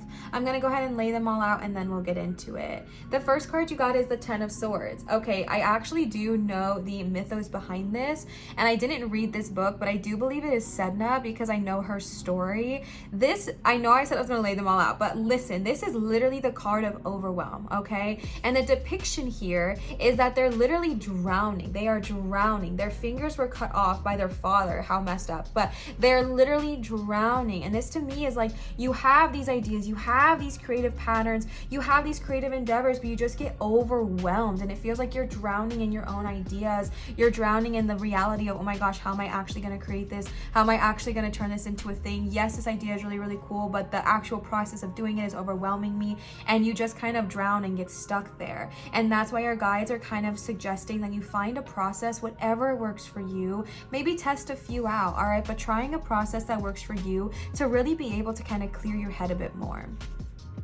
The next card you got is the Page of Swords. Maybe I'll just read them as I'm going through because the messages are just coming, all right? But we're gonna lay them out. The next card you got is Queen of Cups. This might be Yamaya. That's a beautiful mermaid goddess. I don't actually know if that's who's associated with this card because I didn't read it, but that's who it reminds me of. The Wheel of Fortune. The Four of Cups. The Seven of Cups. I believe this is Aladdin. It might not be, but this kind of gives me Aladdin vibes. The Four of Wands. Beautiful. The Eight of Wands. And, and the Magician, period. Okay, let me see if these are straight for you real quick before we jump into it. I believe the Magician is Alice in Wonderland. Again, I'm not like confirming any of these because I just don't know, but yeah, so really right off the bat with the Ten of Swords being paired next to the Page of Swords, this is kind of what I was saying. The Page of Swords is very like intellectually like on it. They have these ideas, they want to chatter, they want to talk to you about all of their ideas. They're excited, they're intuitive, they're creative. They have like this knowledge and wisdom and intelligence about them that just can create these things out of nothing, and they want to chat about it. And I feel like these are the two sides of the coin, right? One side of the coin is like the overwhelm from all these ideas, and the other side of the coin is the action. And you're really being called to find a beautiful balance, because again, if we just take all action on every single idea we have, it's also going to lead to overwhelm. 10 of Swords. It's going to lead to overwhelm, anxiety, just feeling like you're drowning in your own ideas. Because I personally have done this before, where I've taken on so many projects, podcasts. Honestly, in the beginning of the year, I took on a lot. I was doing a podcast, I was doing a Patreon, I was doing my YouTube channel, I was helping out with another business as well. And I took on like 4 or 5 projects, and I got so burnt out. As well as my YouTube channel. Okay, I got so overwhelmed, I got so burnt out. And my Marina's Tarot business, I'm just realizing it as I'm saying it, that was crazy. It was crazy. And I was just taking on so many things at once, because I was just like all action, no pause. That's not beneficial either. So there's really a healthy balance between taking a break, pausing and healing and resting, and then acting on maybe one thing at a time. If you're the kind of person who has so many ideas, especially with the 7 of Cups over here, being paired with a Magician. If you're the kind of person who has so many ideas, there's so many opportunities, there's so many things that could be successful, discernment is so important. And it's hard to discern when you're overwhelmed. So taking the time you need to rest, to heal, to recover, so you can act accordingly on what it is you desire. All right, acting accordingly on what it is you want to bring into reality. And I think that's going to be very fruitful for you. I wasn't intending on reading it this way, but these feel a bit grouped up, so we're going to read them like that. I feel like whenever you're able to kind of rest and heal and let yourself calm down from the overwhelmed energy, and then you can act accordingly to what it is that you want to do the most in this moment. Like really a message of prioritizing your time and prioritizing your goals is coming through. Not the funnest message to receive, right? Or the most fun message to receive, but an important one is time management, and as well as priority management. What you have all these amazing ideas right now. Which one is your priority? Which one do you want to focus on right now this week? Yes, the rest are still wonderful ideas. Yes, the rest still all deserve to be done, but those can be done at a later date, prioritizing your time. And it's going to lead to a feeling of balance and harmony with the 4 of Wands. It's going to lead to a feeling of success and riches and abundance and celebration, and really just the energy of harmony. So if you're feeling trapped in that, your guides are trying to show you that an easy way that you can step out of your own way and whatever is blocking you from growth is really by finding a healthy balance between your ideas and the action, and really just finding a process that works for you for getting the ideas out of your head and onto paper, or maybe you want to do like a blog or something. I don't know, whatever works for you. Getting those ideas out and finding a way to categorize them efficiently. For some reason, I got the meme of like SpongeBob running around in his own brain with like the filing cabinets out everywhere and just chaos, that everything's on fire because he's trying to remember his name. That happens when you're so overwhelmed. You're in that 10 of Swords energy where it's just like pure chaos, that everything's on fire around him. He's trying to find his name and he's like, this is fine, okay? And that is because we're in that energy of overwhelm. So when you're even so overwhelmed, you just can't think straight. You can't really put your words into action. You can't really think clearly. So that's why it's important to take the time to rest when you need to, and then finding a way for you to act accordingly, to go towards your goals, to go towards your dreams, and it's going to bring about so much harmony. I love that you got the fertility card paired with the Queen of Cups and Wheel of Fortune and an 8 of Wands. All right, I do believe that this thing you're trying to grow, this thing you're trying to bring into reality, this thing you're trying to manifest is going to be prosperous. The Queen of Cups is a very prosperous card. And you got the emotion, right? This is a very prosperous card emotionally as well. A very good card to bring about abundance and fertility and just warm, loving, kind, watery energy. You're fertile and what it is you want to bring about. You have the Wheel of Fortune paired here, and the Wheel of Fortune is one of those cards where the surrounding cards really mean a whole lot for it. And since I'm reading them as a 3, the surrounding cards are the Queen of Cups and the 8 of Wands. All right, this to me is showing that it's surrounded by success. this. The Eight of Wands is action and moving forward. And again, I don't think this is going to be sudden. I think it's going to be one of those things where you take the time to rest when you need to, and then you move forward, and then you take action, and then you take off, and you take off running with good, strong, confident energy. The Queen of Cups is a beautiful, harmonious balance as well between your emotions and then your action with the wands, right? Emotion and actions. Not all emotion where you get overwhelmed, not all action where you neglect your mental health. A beautiful, harmonious balance to bring about your fertile manifestations. The Wheel of Fortune. Okay. The Wheel of Fortune surrounding you here is showing me like you are adorned in fortune. You have fortune's favor. The wheel has spun and it landed on luck, all right? And I know that sometimes it doesn't feel that way, especially when you're wanting to manifest something, but you don't see it in this reality. It's like, Liv, the wheel spun and it landed on misfortune, but that's not what's happening here, all right? Now, again, it's not saying that there aren't things that are blocking us. We just talked about that. But however, once you release that, once you get out of your own way in that sense, you have a very fertile idea or ideas for you, pile number 2. You have these fertile things that you can bring into being. You can manifest, hello magician, them into your own reality. You can manifest these things into reality. Something I want to mention is you got the Four of Wands, the 4 with the cucumber, and the 4 of Cups. So 444 might be your number, baby. It might be your number. You also got 1010 here as well. So moving on, all right, I really do feel like you are just adorned in a lot of prosperous energy here, so don't shy away, don't shy away. Moving over here is very interesting. The 4 of Cups, the 7 of Cups, and the Magician. This is giving me the energy of discernment, okay? The energy of discernment.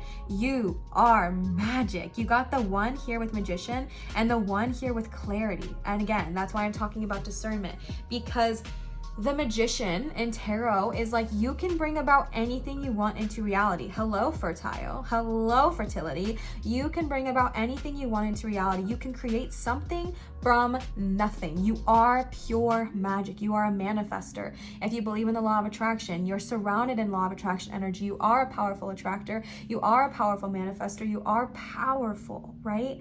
And it's like the things that are getting in our way is our own energies, our own emotions. And the reason we're talking about emotions here is because you got 2 Cups cards. Cups rely heavily in our emotion with Miss Cucumber over here, okay? And so with the 4 of Cups, it's really interesting because the 4 of Cups is almost the energy of turning a blind eye or choosing not to see something, choosing not to focus on a situation, choosing not to focus on a problem. And then with the 7 of Cups there, it's like there's so many opportunities. And I really just feel like this is echoing our previous message of like, sometimes I think you feel like there's too many options and it's so overwhelming that you kind of turn a blind eye. You kind of are like, you know what, I don't want to focus on this. I don't want to look at this. I'm just not going to do anything. But then, because I do think you are very in touch with your emotion, which is not an insult, that is the biggest compliment, okay? Your emotions are how you manifest. So it's really important if you're a manifester to be in touch with your emotions, as you are magician, okay? But because I feel like you do connect very deeply with your emotions, when you turn this blind eye, it kind of satisfies you for a minute to be like, you know what, I don't want to think about that. It's stressing me out. I'm just going to go distract myself with something else. It maybe satisfies you for a moment, but then those feelings come back. Those feelings of, dang, why didn't I pursue this? I really wish I started this. Now I'm even farther behind. If I would have started this a year ago, imagine how far I'd be by now. Those kind of thoughts, I think, come back up because you know in your heart, you know in your inner being that you are powerful. You are able to attract everything. You are able to create. But it's like we get so overwhelmed. We have too many choices that we just kind of turn a blind eye. And then those feelings of stagnation with the 4 of Cups appear. Those feelings of stuck, those feelings of boredom, those feelings of frustration kind of arise again because we didn't choose. We didn't, sort out our mind like SpongeBob and really put a filing system in so that we can really focus on one thing at a time. And because of that, it can really cause a sense of delays. It can cause a sense of boredom. It can cause a sense of frustration. And I really do feel like here, they're really just harping on that message I already said, which is you have so many ideas, you have so many options, you have so many ways you could do this. Focus on your intent. Number 1 here with clarity, number 1 here with magician. the clarity is important to know what it is you want to manifest. Really tune in and hone in to what it is you're wanting to manifest. Really tune in and hone in to exactly what it is you desire. And remember, going back to number 18, the simulation card, do it for you. Make sure that what you're manifesting is what you want, not what somebody else wants. Make sure you're manifesting what you desire, not what somebody else desires. Maybe this is Cinderella. I don't know. Make sure you're manifesting whatever really brings you joy. And that's why clarity is so important, because you're getting clear about what you want, and that brings it into fruition like that, okay? Like that. So really getting out of your own way here with the 4 of Cups and the 7 of Cups. I know it can be overwhelming, but again, finding whatever filing system works for you and your brain and your energy to really get clear about what it is you want, because when you know what you want, I promise you, you have the ability to bring it into your reality. The Magician, okay? The Magician is the card of manifestation. It's just really important to filter this out and get clear about what you want. The next cards we have are the Shaman Dream Oracle cards. Let's go ahead and see what they have to say. The first card you got is Garden of Venus, number 25, Rest and Renewal. Again, you got this paired here with the 10 of Swords. Like I was saying, it's all about balance, okay? When you feel so overwhelmed like the 10 of Swords, when you feel like you're literally drowning in your thoughts and your ideas, or, you know, the multiple ways you can go about something, it is not practical advice to be like, just get over it.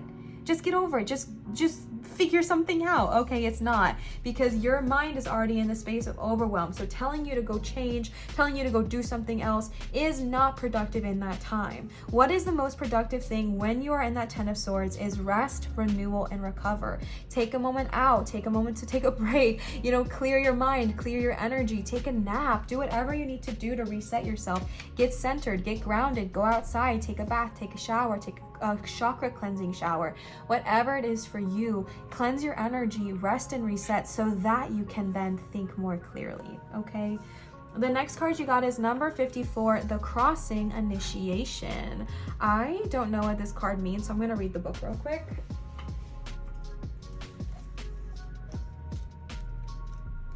All right. You have come to stand on one side of the river. The opposite bank leads into darkness of the eternal cave. That's right, where the old dies and then is born again. This is a place where time is forgotten and the seasons cease their dance and stand still, as if in temporary repose. You must cross the river now, honoring and respecting this transition, for it's time to say goodbye to your old ways of navigating your world. Don't be afraid. You've come to the edge of the river because you're ready. You're ready to let go of what doesn't serve you and all the ways in which you've kept yourself from truly living. Intimacy requires vulnerability. Can you strip away the mask and the barriers of false strength to discover what you're really made of? Wow, beautiful, beautiful, beautiful, okay? Step into the boat that's waiting for you. Let it carry you into the cave where the shadows are waiting to be illuminated, so you can be born again into a world without denial or artifice. Making the crossing is a beautiful, powerful act of the highest love. Wow, okay, so for you, pile number 2, I almost called you pile number 3. This is an energy of transition. This is an energy of letting go of one thing that did not serve you and moving on to the next. If when we were talking about this reading here today, you had ideas come up about what it is you need to release, if you were someone that really resonated with what I was saying about the overwhelm, it's like you're releasing that, you're letting that part of you go so you can step into a higher, more organized, more conscious, more loving energy within yourself. The next card you got is number 44. Okay, did I not just tell you that 4 is your number? Okay, period.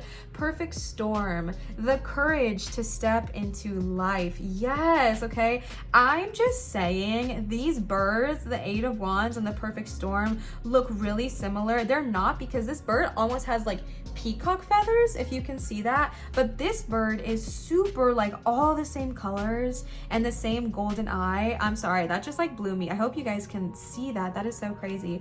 Perfect storm, the courage to step into life. Yes, okay. Over fertile, 4 is your number, okay? But over the energy of fertile and the wheel of fortune, have the courage to step into life. Have the courage to go after your dreams. I'm going to share a little vulnerability moment, okay? And maybe this resonates with you, and if it does, does, take it, and if not, no worries, baby, no worries. But something that I really struggled with is when I was stripping away all of these masks, when I was stripping away all of these barriers, I realized that one of the reasons that I kind of like got so overwhelmed that I couldn't do anything was also a defense mechanism, so I wouldn't have to act. It was a defense mechanism so I wouldn't have to move forward. It kept me stagnant. It kept me from growing, because if I don't act, I can't get hurt. But that was what my ego was telling me, right? Well, if I just don't do it, then I can't face rejection. That's not true, because you know what hurt worse was the act of never trying. That's what really hurt. All right, so be courageous enough to step into life, to step into your fertile creations, to organize your thoughts, to get to a place where you can really think clearly and bring your ideas into reality. You are deserving.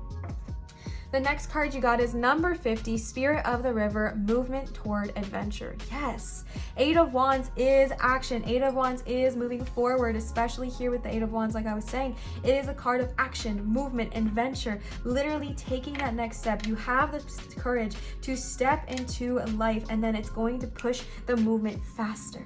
You've been feeling stuck, my love. If you probably clicked on this video, you might be feeling like you've been in a hiatus, you've been in a plateau, you've been feeling stuck. You're ready to move forward. You're ready to advance beyond what is no longer serving you and into the next phase. And you're ready, okay? Move forward and keep growing. The last one of these cards you got is number 42.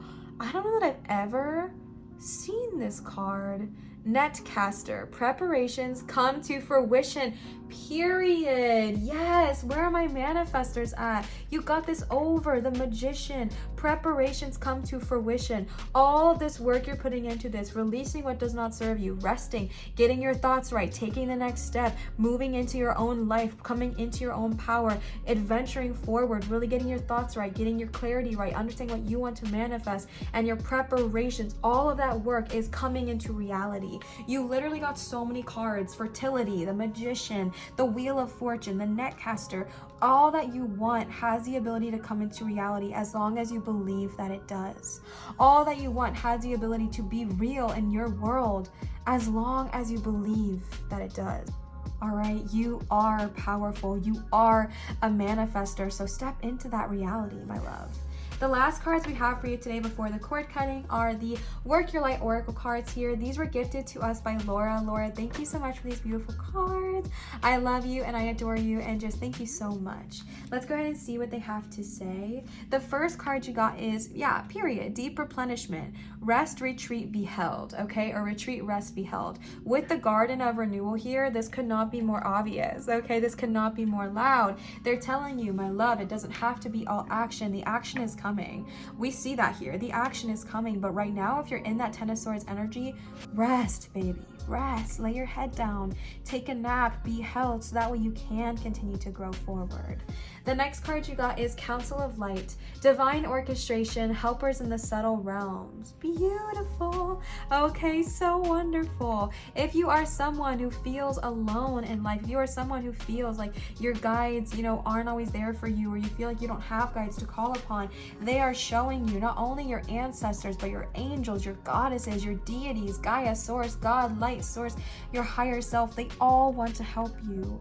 They're all here for you, so call upon them. If you don't have a goddess to work with, Sedna did show up, especially in the overwhelm. So if you want to work with a goddess, I personally work with Sedna and I adore her. All right, she often represents infinite supply. You're supplied for today and all of your tomorrows. All right, you are infinitely supplied. So definitely call upon your guides and ask them for help throughout the crossing, throughout the initiation. That's a hard thing to do, so call upon them and they're there for you. The next card you got is the Age of Light. You've been training for this for lifetimes. Interesting, okay? You have a lot of cards that kind of give me the vibe of you are very powerful people.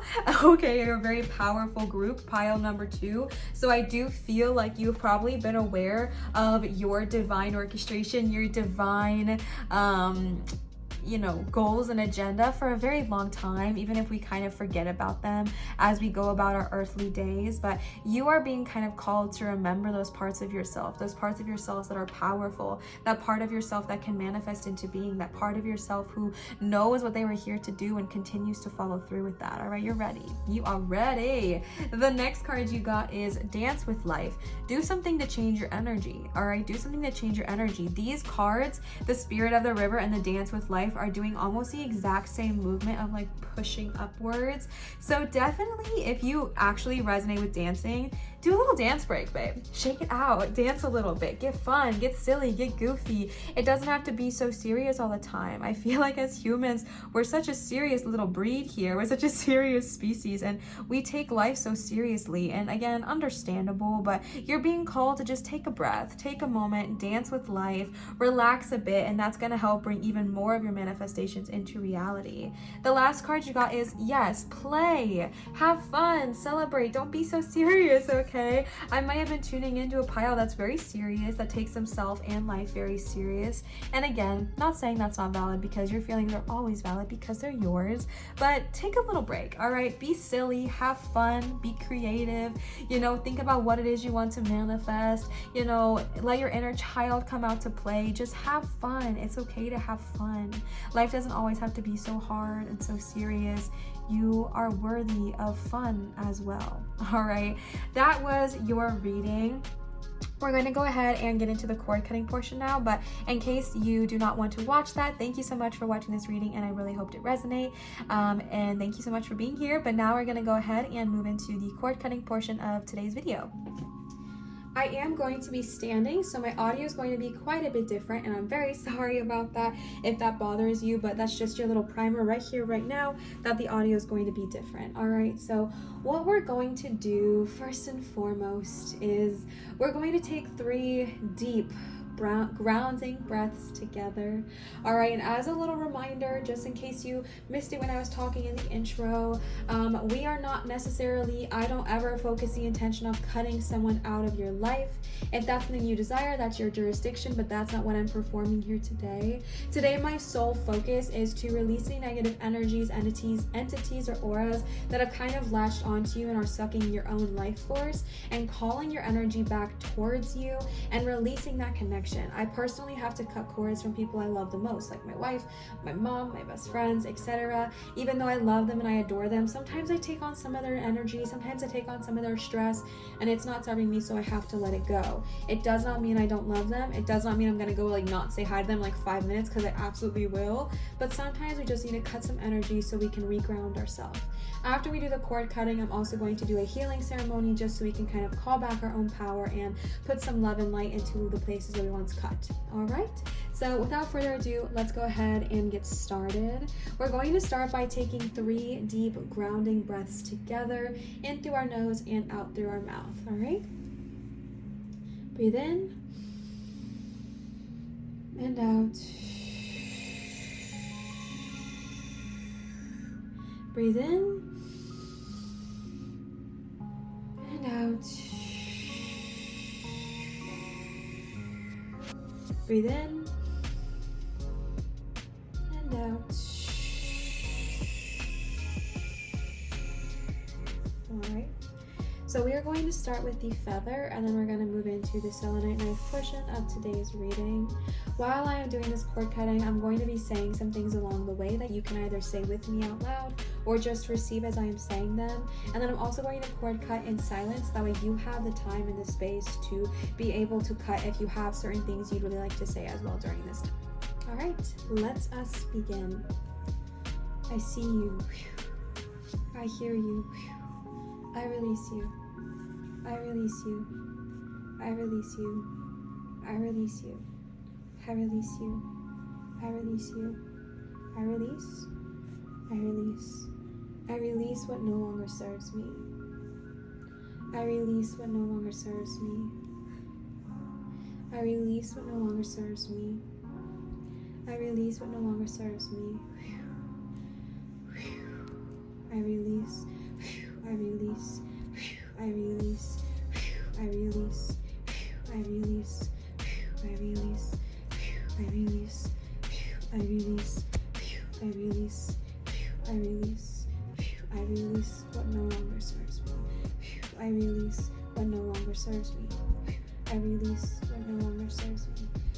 I release what no longer serves me. I release what no longer serves me. I release what no longer serves me. I release what no longer serves me. I release what no longer serves me. And now I'm going to do it in silence. Feel free to say your own mantras during this time or whatever you need to say to help you release this energy.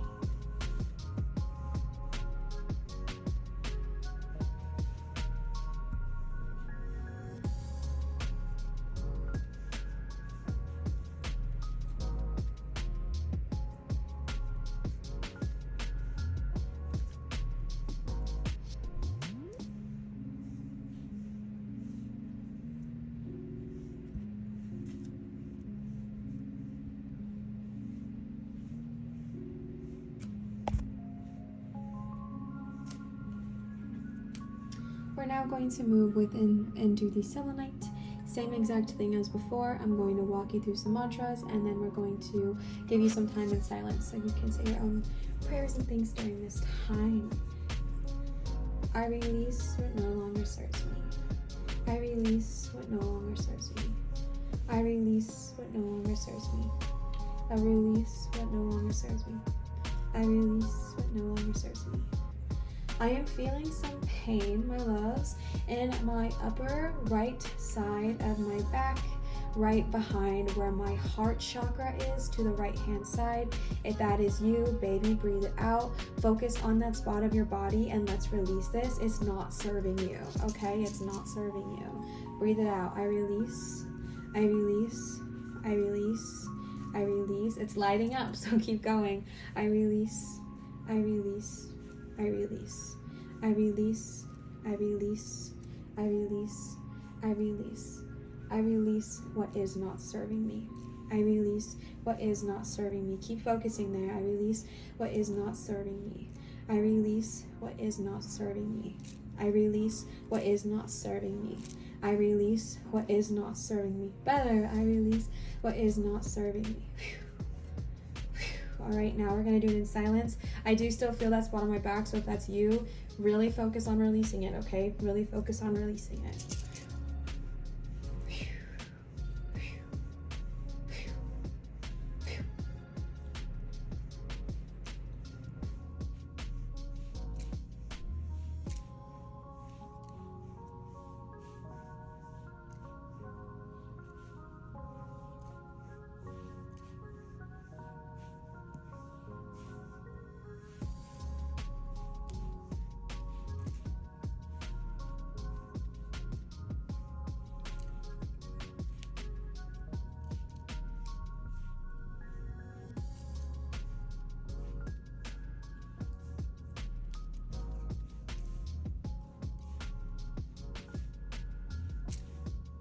All right, beautiful. I'm actually gonna go cut my own cords real quick and then I'll be right back for the healing. All right, now we're going to go ahead and do just a little ceremony to call back our energy and fill us up with light. All right. Envision all those spots on your body where those cords were formed, where life was being sucked from you. They are now cut, severed, and your energy is now able to be your own again. Think of all those parts of yourself that may have been lost on other people, given to their energy, their time, their worries, and their stresses, and bring those parts of you back to you now. We call all parts of ourselves back to us now, so we can be fully formed, fully fledged, and fully ourselves. We call back those parts of us. We are fully formed. We call back all that who we are. Think of those spots once again, and think of the most beautiful, radiant, bright, powerful light filling you up with light, warm, welcoming, filling your cup so full. All those spots that once were pain are now covered and forged in light. You are surrounded in bright white light energy. It is warm, it is welcoming, and it is healing. Let this light fill you up. Let this light fill those spots where you were once being drained and fill them up with love instead. Feel this part of your body feel whole, complete, happy, healthy, and wonderful. And know that you are protected, you are guided, and you are safe. Pile number 2, thank you so much for joining me for today's reading. I thoroughly enjoyed this and I hope you did as well. If so, please leave a comment down below and let me know. I wanted to remind you, if you're wanting to book private services with me, private readings, cord cuttings, intention settings, as well as blog style readings, you can do so at www.marinatarot.com. On this channel, I accept tips and donations at Venmo, PayPal, and Cash App. Never required, never expected, just received with a lot of gratitude and appreciation. Pile number 2, I'm so grateful for you. Thank you for spending your time and your energy with me here today. Don't forget to drink lots of water, okay? Cord cutting can be a bit draining. I love you always. I love you endlessly. Always remember to show others love, show your light, and shine so bright. And I will see you for my next video. All right, last but never ever least, our beautiful pile number 3. You chose the sunstone that looks like it has a dragon or a snake's egg inside of it. What? That's not what I meant. Snake's eye inside of it. I'm absolutely obsessed with this stone. So what a wonderful choice here. As a reminder, we are just tuning into what is blocking us from growth. All right, we are starting off with the Green Witch Oracle cards. We're going to do our whole reading and then get into the cord cutting at the very, very end. So we are starting off with our Green Witch Oracle cards here. These were gifted to us by Kimberly. Kimberly, thank you so much for these beautiful cards. I love them and I am so grateful for you. Let's go ahead and see what they have to say. I did pull quite a few more, but this is kind of the base message here. And the first card you got is number 38, Hope. And I believe that this is a sign of Taurus. So I might have some Taurus energies coming in. Hope with daffodil. When I said Taurus, even though, like, y'all, I'm literally a Taurus moon, so I don't believe the stereotypes, okay? But for some reason that, like, bull energy came. Watch this not even be the Taurus sign. Oh my gosh, bet. I don't think it is, actually. I don't know what sign that is, but you know what? This message still came through, okay? But I got like the bull energy, the kind of stubborn energy. And so I might be tuning into some beautiful, wonderful besties who might be a bit on the stubborn side. Hey, what's up? It's your girl, it's me, totally same, okay? And what we're trying to get at here, what your guides are really wanting to tune in for you here, is that something that might be blocking you from growth is the lack of hope. The lack that things can get better, that they will get better, that they deserve to get better. It is so normal and easy and human of us to really get caught up in the what is, really get caught up in the what is currently happening, and that is where our sole focus is rather than where we want to go. Very normal. All right, I do this a lot. We as humans do this a lot. We focus on the three-dimensional. We focus on what is, and when we're so focused on what is, things not working out for us, things not going the way we had hoped them to, it is so easy to lose, like I just said, hope, right? If we hoped for something to happen and it did not, it can lead us to a sense of lack or a sense of doubt. And your guides are really wanting you to get that hope back in your life. We're going to talk about more throughout the reading, but that's just a little message there. You got 4 more of these cards. Let's go ahead and see what they have to say. The first card you got here is number 8, Pumpkin, Productivity, with our Cancers tuning in here. The next card you got is number 22, Wisdom, Bayleaf.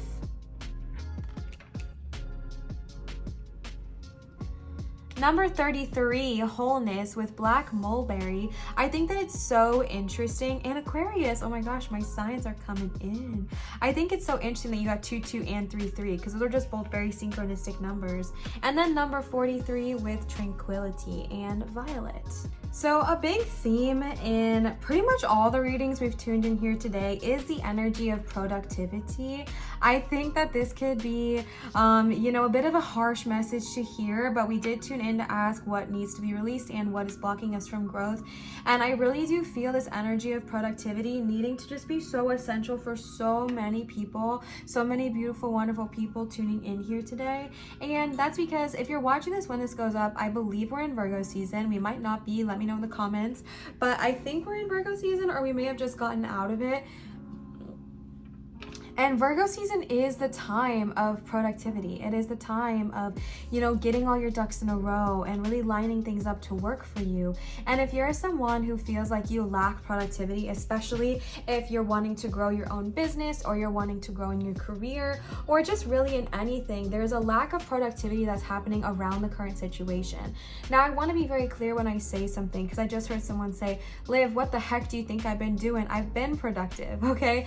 And the big message I want to give to those people who are feeling that way is productivity is not just the doing, it's the energy behind it, right? So if you're doing, but in the back of your mind is lack, fear of it not coming into fruition, I'm putting in all of this energy and it's not going to be provided, I'm putting in all of this work and nothing's showing up, where are the results? I don't see the results, I'm feeling frustrated, then that productivity is not going to bring about a result. You understand what I'm saying? So it's really important that when you have the productivity, it's backed up by hope, backed up by a knowing that what you are doing will be rewarded, by a hope that knowing that all the energy you're putting towards it is going to be met with whatever you're manifesting, okay? Wisdom here is interesting. I want to read this card, actually. Let's see. Okay, wow, I opened right up to it. External assistance should be sought, which can take the form of personal consultancy or research. You do not have all the facts of the facilities just yet, but are still in a good position. Bay indicates success through diligent application and also heralds a new romantic relationship. Be wary of speaking your mind without care of others around you, as you are not going to be the most knowledgeable or experienced, okay? Interesting that it says it indicates success through diligent application, when that's what we were just talking about through productivity, right? Diligently applying yourself to what it is you're wanting to manifest. If someone tuning in here was wanting to manifest a new relationship, period. Okay, we just got confirmation of that. But for those of you who are wanting to manifest a career, so career guidance, career success, abundant success, financial money, whatever it is you're wanting to manifest, good health, good wealth, seeking some external assistance is never really a bad idea, except when we do it, like, again, I know I'm gonna be like so annoying here, beating the drum about it, but it depends on the feelings behind it, all right? It depends on the feelings behind it. So seeking external research because you're ready to expand your knowledge and you're ready to expand your knowing is beautiful. But seeking external research because you're afraid of it not being enough, because you're afraid that if you don't, it's not gonna work for you, don't come in with that energy, all right? Looking for external knowledge could be in the form of reading, watching YouTube videos.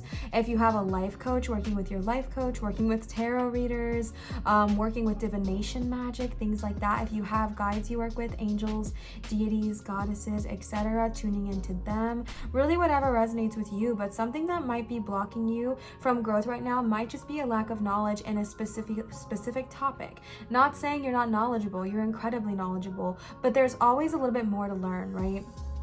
When I first started my YouTube channel, I really did not know what I was doing, like, at all. And when I first started doing tarot videos, I still didn't know what I was doing. And even though I continued to apply myself, I continued to be productive, I was doing a lot of research on the side, how to manage your own business, what the heck do you do with taxes, how to grow your YouTube channel, whatever it looked like. There is sometimes a balance between like doing the work, but also learning more about what it is you're going after, okay? Wholeness and tranquility. With these two cards, I get this message of coming back to self. With the wholeness card here, I just get this feeling of you returning to center, you returning to who you are, right? Especially because this is a cord cutting video. Every time I cut cords, I also bring yourself back, right? Because sometimes when we're caught up by other people's negativity, their own doubt, their own fear, a negative situation that has occurred, it can be really easy to lose pieces of ourselves. So we call them back and we become whole again. So that's really pivotal for today's reading because we're doing cord cutting. So in general, there's parts of you, there's pieces of you that want to come back to center. There's parts of you, there's pieces of you that may be scattered about, clung on to other people's beliefs and opinions. And that can feel like when someone feels negative, you really let that affect your energy, right? Things like that. So coming back to wholeness is coming back to yourself, coming back to who you are, coming back to your own presence. A way of doing that is by experiencing tranquility.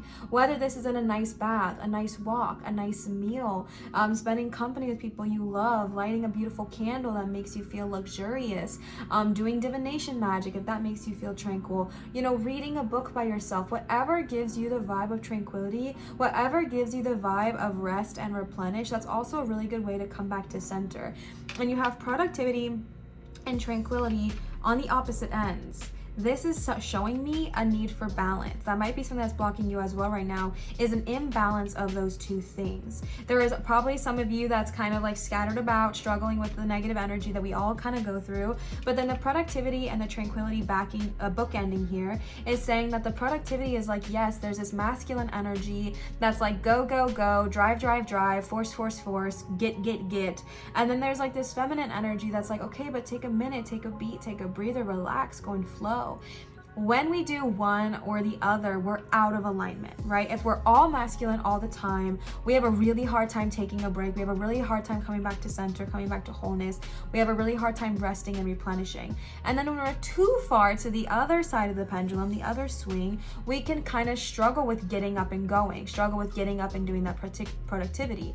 And when we're out of alignment, what you might experience is that sometimes you swing on a pendulum. You go so far in the masculine, you go so far in this productivity, and then you get so burnt out that you have to take like a month off in tranquility. That's not really that, you know, maintainable, right? So finding a healthy balance now between taking breaks, resting when you need to, taking a day off work if that's for your mental health, etc. That way you don't get so burnt out that you have to quit or leave, or you know, things don't work out for you. So it's really beautiful to find that harmony and that balance now, and that's really going to help you along your journey. The next cards we are using are the Divine Tarot cards here. These cards are very unique because they all have a mythos attached to them. However, I'm not going to go through and read all of them because honestly we'd be here for a long time. But this deck is very, very cool. If you want to check out this deck or any of the decks down that I've used here today, all of them will be linked down below in my description for you if you are interested. So let's go ahead and see what they have to say. The first card you got is Seven of Swords, the Devil,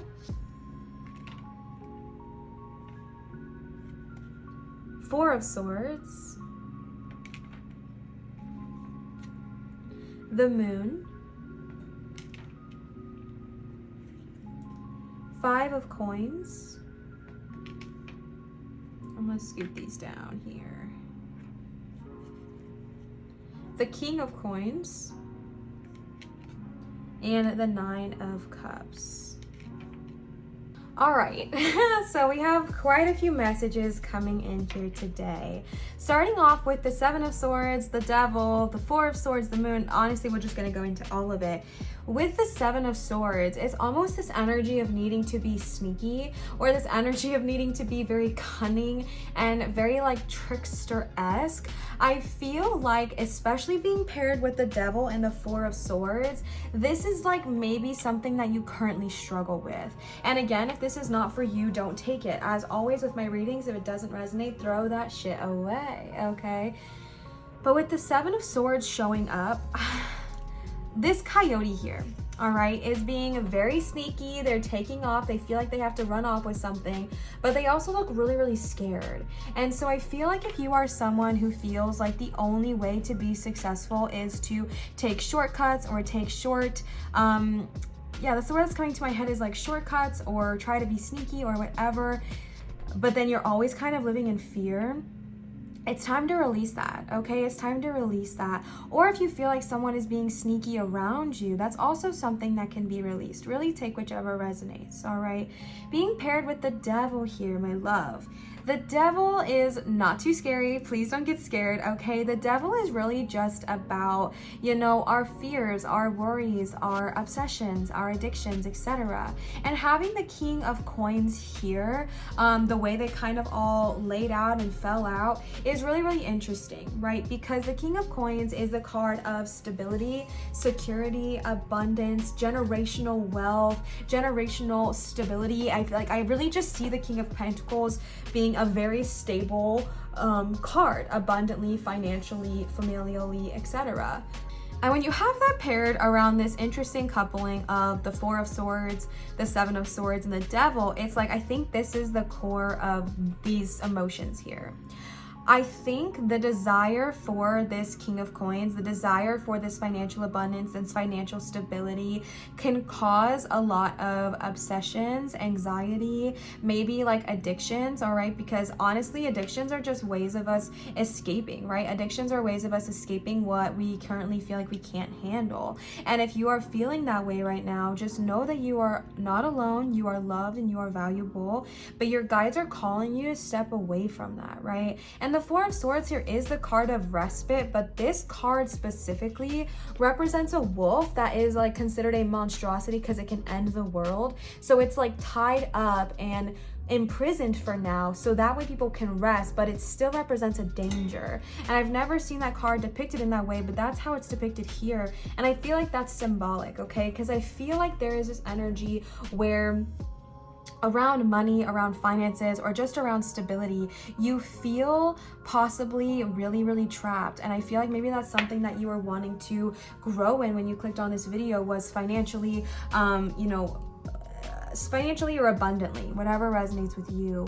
And because maybe sometimes you lack the hope or you lack the feeling that it will work out, it causes stress, worries, obsessions, the need to feel like you have to sneak around or not tell your family or your partner certain things, especially if you're struggling with any kind of addiction. Addiction's hard and we often feel like embarrassed, right? So we don't want to tell people, so we sneak around, okay? If the fear of money is causing any kind of addiction, you are being called in today's video to release it. Now, let me just tell you, addiction is not always drugs and alcohol, okay? Food can be an addiction, sleep can be an addiction, social media can be an addiction, TikTok is a terrible addiction, okay? Sabotaging ourselves can be addiction, like self-sabotaging ourselves, right? Never allowing ourselves to grow, that can be addicting. Self-hatred can be addicting. There's like so many different ways that we can find ourselves in a loop of really just not allowing ourselves to grow. And I know that you want this King of Coins. I know that you want this financial stability. There's just these fears surrounding it. A fear that you can't succeed because your life was, not handed out fairly. Another mess from the Seven of Swords is that maybe you feel like things are always taken from you. Maybe you feel like every time you get something good, something comes up and takes it away. Every time you get a big lump of money, oh no, my car breaks. Oh no, my kid is sick. Oh no, my animal needs medical treatment. Oh no, I need to do something. Oh no, my rent increased. Oh no, the cost of living went up. Oh no, gas prices are spiking, right? And it's not to say that none of those are valid, because they all are valid. They are all valid. However, it's not serving you to sit in that fear. And it's really preventing this King of Coins from coming about.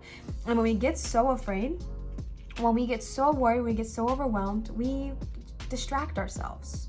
We distract ourselves with, like the things I mentioned before, social media, TVs, movies, and distractions are okay for a moment and a period. But when they become an addiction, that's when it's a problem, okay? When it becomes something where that's all you do during that time, then that's really not great for you, because you deserve the King of Coins. You deserve to sit in that success. You deserve to sit in that abundance. But that abundance comes once you release that feeling of not being able to have it. That abundance comes once you release the fear that it can't come to you, right? We were talking about wisdom earlier paired with the devil. You might want to seek higher counsel if you are struggling, okay? Again, specific message. It's not going to be for everybody, and if it's not for you, don't take it. But for those of you that need to hear this, if you are struggling with addiction of any kind, therapy works, okay? And be patient. Find a therapist that works for you. Don't give up just because one didn't work out, Or life coaching. I have a life coach and I use her like a therapist, and it's very beneficial for me, especially when I was struggling. Like, I struggled a lot with social media addiction, full transparency. That was my coping mechanism of choice, was scrolling, distracting myself, but it never helped. It just put me in a deeper spiral and more in lack. And so that's what your guides are really wanting you to see right now, that you are able to break free from, you are able to release, and you are able to move forward, because you are, all right? You are able to move forward from this. It does not need to hold you back.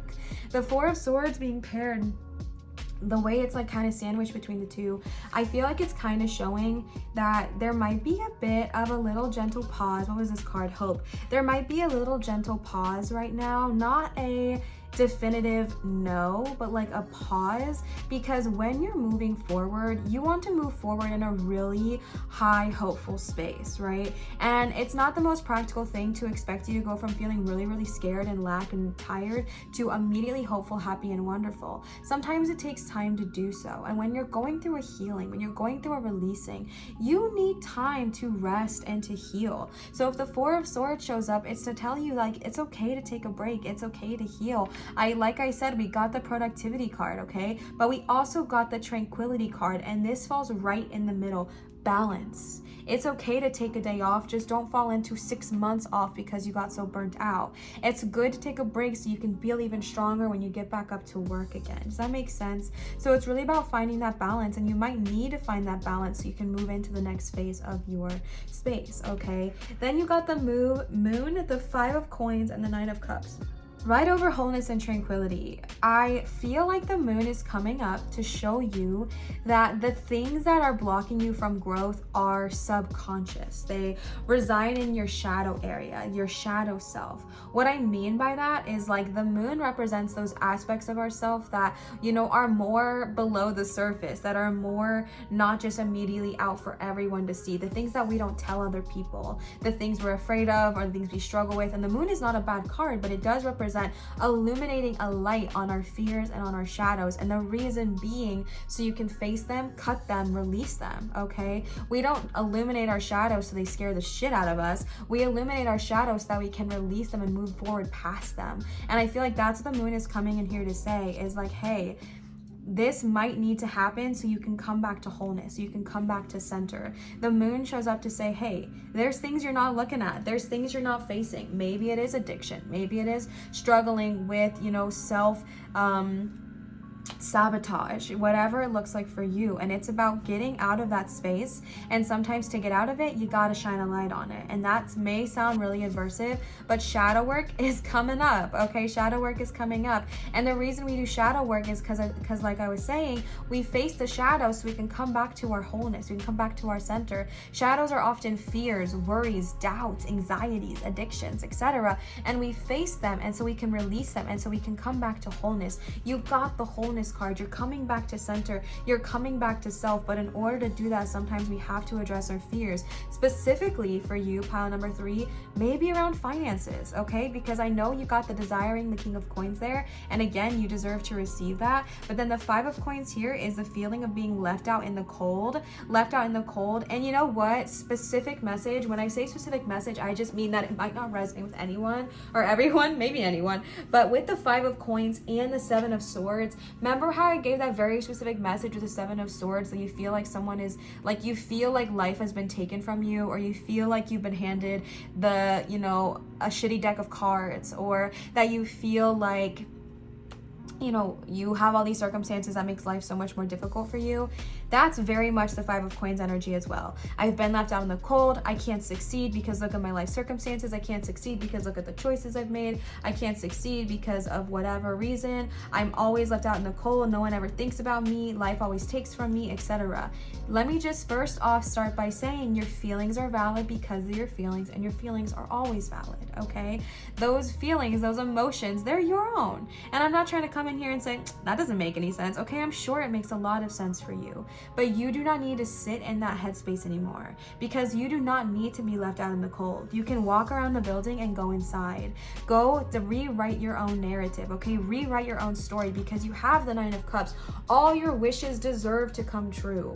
All your wishes deserve to come into reality, deserve to come into fruition. So it's about releasing that headspace of lack, about releasing that headspace of entrapment, and moving more towards a headspace of luxury, of all your wishes coming true, of a mindset of, yeah, I do deserve to have all my wishes met. I do deserve to feel luxurious. I do deserve to be invited in on this cold winter night. I do deserve to sit around a beautiful table full of wonderful meals that I would love to eat with people I love. I do deserve such a thing. I do deserve that life. Your choices, no matter how bad they may have been, do not dictate your future unless we give them the power to, okay?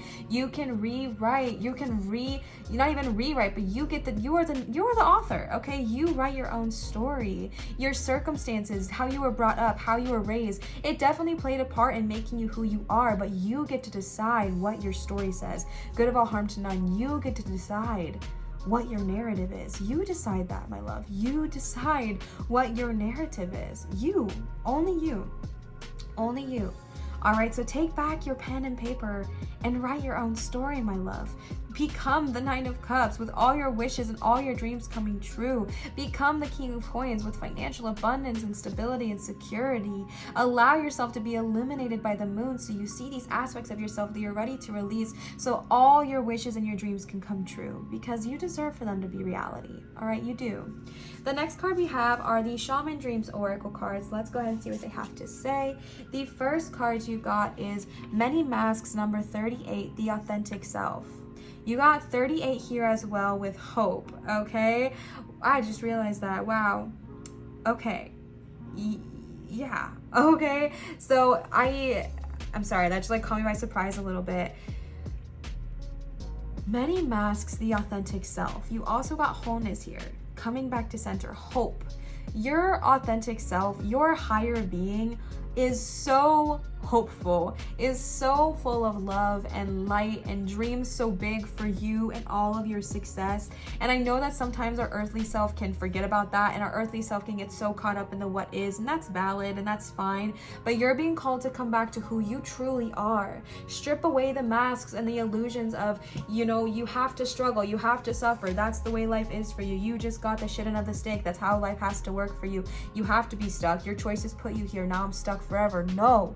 Releasing those masks of illusion, of deceit, of self-sabotage, and coming into your true, authentic, brightest, happiest, most illuminated, most hopeful, most whole self, because you deserve to. The next card you got is number 58, Vanishing Mirror, Ego Sublimation. I want to read this card. I'm going to give you what I think it says, but then I want to read this card real quick because I've never seen it. I think it's really interesting that you got ego sublimation right over the devil, all right? This is kind of what I was saying, where sometimes the ego has to be put on the back burner, it has to be put on the side, so that you can become your most authentic self. So that you can awaken to all that you truly are, so that you can awaken to become your whole self, your highest self, your dreamy self, the self of you that manifests all you want into reality. You deserve that version of yourself. You deserve to live that life. So sometimes we have to put our ego to the back, because honestly, the ego is there to protect you. And I love my ego, okay? I do not believe in ego death. However, I do believe that my ego, if it's not in control, can ruin and run my life. So I have to keep my ego in check, make sure we're on the same page, and get them to the back seat if they need to be, because they are not the author of my story. I am, all right? So let's go ahead and read what this card has to say here. Ego sublimation, letting go of self-centeredness, becoming a vessel of possibility. Do you ever wonder if your self-definition has become too rigid, too fixed around what you've come to learn, so that you contract your life into zones of safe versus unsafe? This here is okay, but over there, well, that might be too risky. Judgment, fear, self-righteousness, and overconfidence are only some of the traits that keep you from evolving. We are all products of our own conditioning, so remember that this is part of the human experience. Yet you are not meant to remain static. Seeking only what you expect, even if it appears ambitious, is still too narrow. You go nowhere when you hesitate to move out of your comfort zone. When you focus too much on yourself this way, you become a servant of the ego. It edges God out, removing the magic of possibility. Imagine looking to a mirror and seeing only what you are now. If you can let your self-definition soften, moving beyond the veil to your potential, a magical emptiness exists where all things are possible. Look again, who could you be? What would you see reflected if you allowed yourself to be other than how you define yourself now? Nothing less is required of you now. In this moment, let go of who you think you are and allow a new you to emerge. You will recognize yourself as what you are, a partner in co-creation and service to the divine. Doesn't it feel good? Wow, okay? So, pretty much echoing what I was just saying, but a beautiful message indeed. Letting go of who we think we are. We might feel like we have to be this way because, like I was saying with the devil, feeling like our situations manifested us to be here, but you don't have to stay stuck there. You don't, okay? The next card you got is number 35, Lost Compass, getting back to integrity. Absolutely. Okay, a big message for you, pile number 3, is coming back to wholeness, coming back to your own self. It is okay that we take time, we take breaks to pause and rest and regroup, but come back to who you are, come back to your integrity, and that might mean illuminating the moon on some of our shadows so that we can face it and move forward from it, all right? The next card you got is number 14, Drifter, experiencing life as it comes. How beautiful. Life moves in phases, genuinely. Life moves in phases, and it is not so cut and dry, okay? It is not so cut and dry. Life comes and life goes. Situations comes and situations go. Some people are meant to be in our life forever, and some people are meant to be in our life for a short period of time. Experience life as it comes and understand that life is happening for you to learn, to grow, to experience even the darkest moments, even when we're in the devil, even when we're in the 5 of coins, feeling stuck, feeling lost, feeling trapped. Experience this life as a way to learn, as a way to grow, as a way to see, okay, how is this helping me expand beyond my knowing, all right? The next card you got is number 6, Cosmic Womb, the Divine Feminine, period. Right over tranquility. And the Divine Feminine literally is there to ease your worries, okay? And the 5 of Coins is the card of worry, is the card of fear. So this card is also coming in to remind you to ease your worries. Call upon Gaia.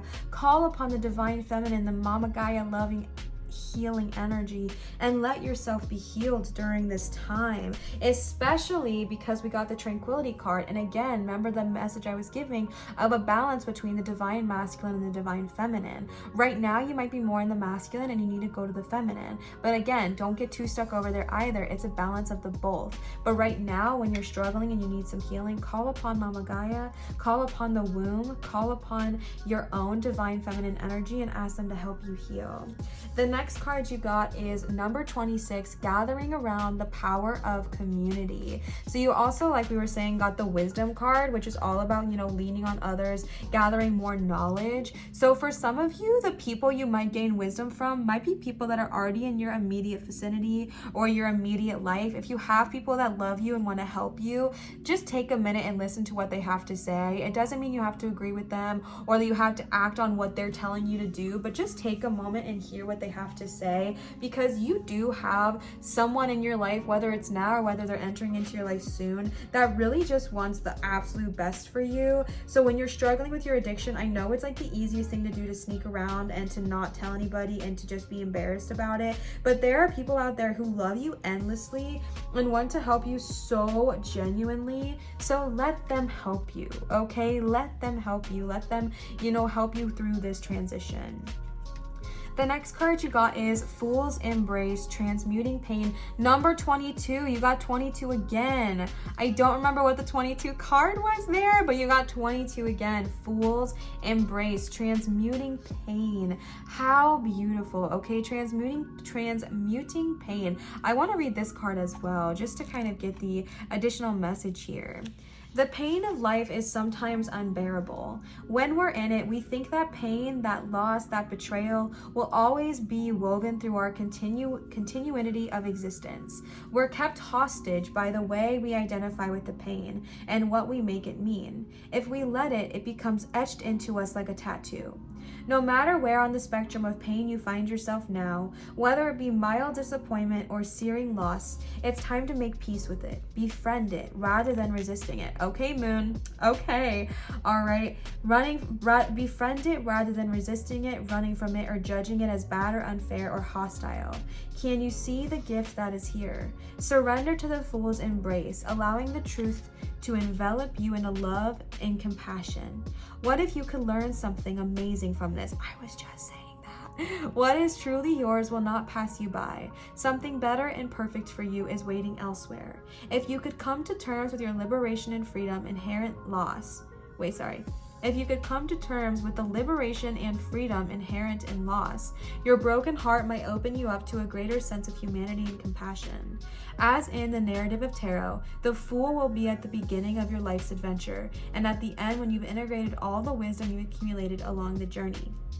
He will never let you down or lie to you. He will, however, teach you how to revel in both the beauty and desperation of life. Both and this and that will always be true.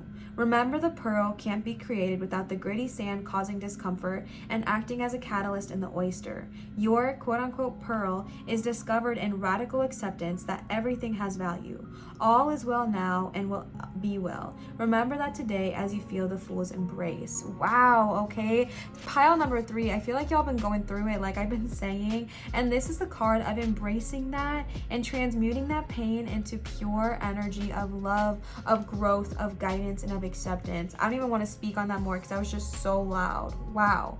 The last one of these cards you got today is number 15, Dust Devil, moving out of stagnation. I'm only going to say it because it's the elephant in the room. This also is called Devil, but it's moving out of stagnation, okay? Whereas the Devil in tarot kind of keeps us trapped, kind of keeps us feeling stuck and lost. The Devil in this deck is about moving out of that feeling of stagnation. You are no longer trapped, okay? Once you go through this healing, once you embrace what's going on, once you take life as it comes and understand that life is happening for you, not to you, you are able to move out of stagnation. Pile number 3, you are not stuck, you are not trapped, you are healing, okay? You are healing. So allow yourself the time to love, to grieve, to heal, to cry, to rest, to recover, to recuperate, and to move out of whatever is not serving you, okay?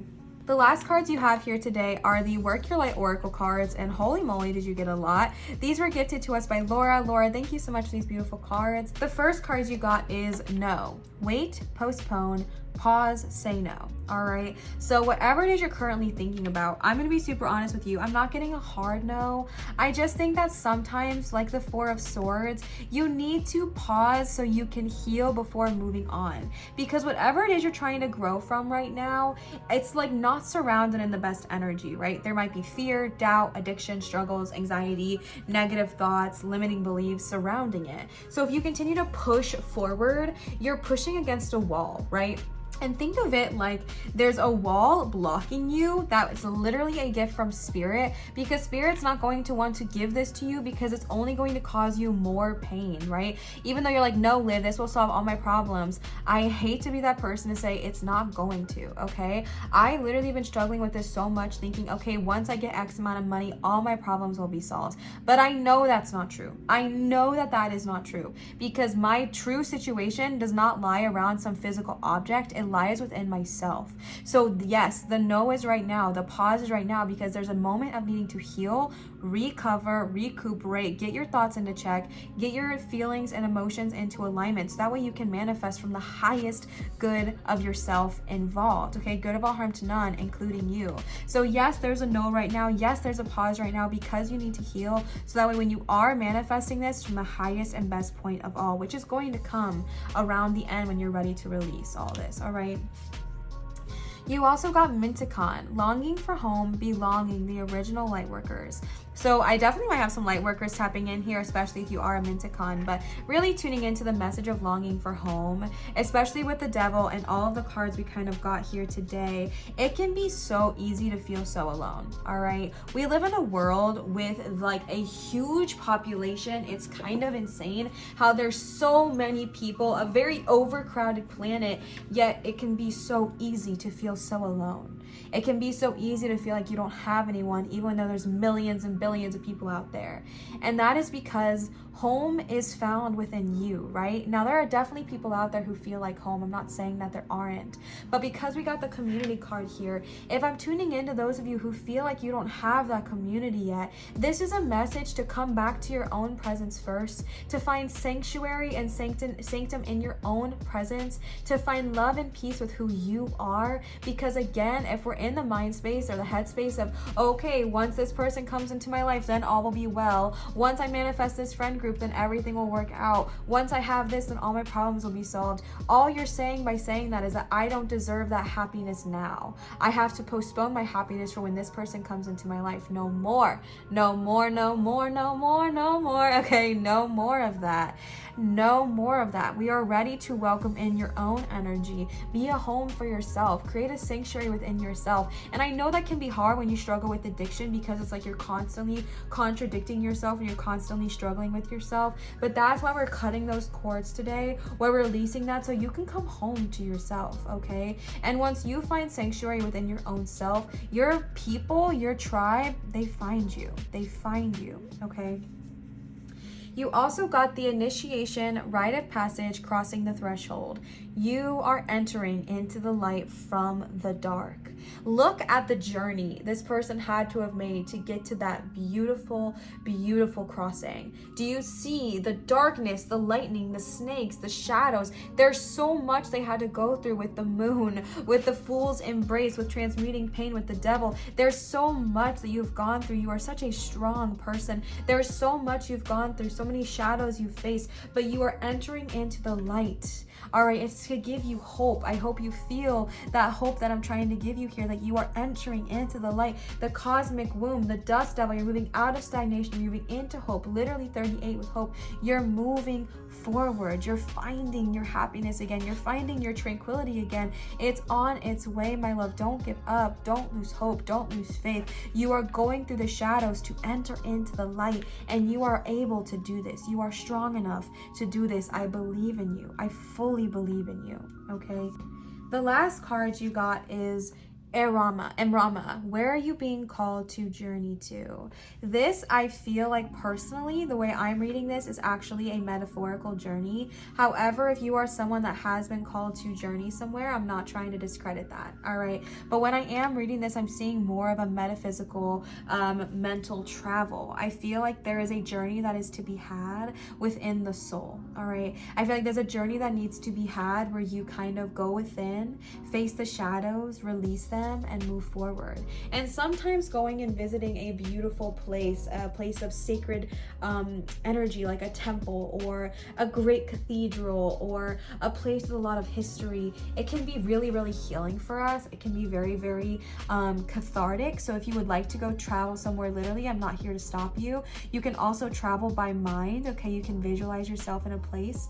Another message I'm getting is that when you are going through healing, when you are facing these shadows, envision yourself in a very beautiful place that feels very, very safe to you.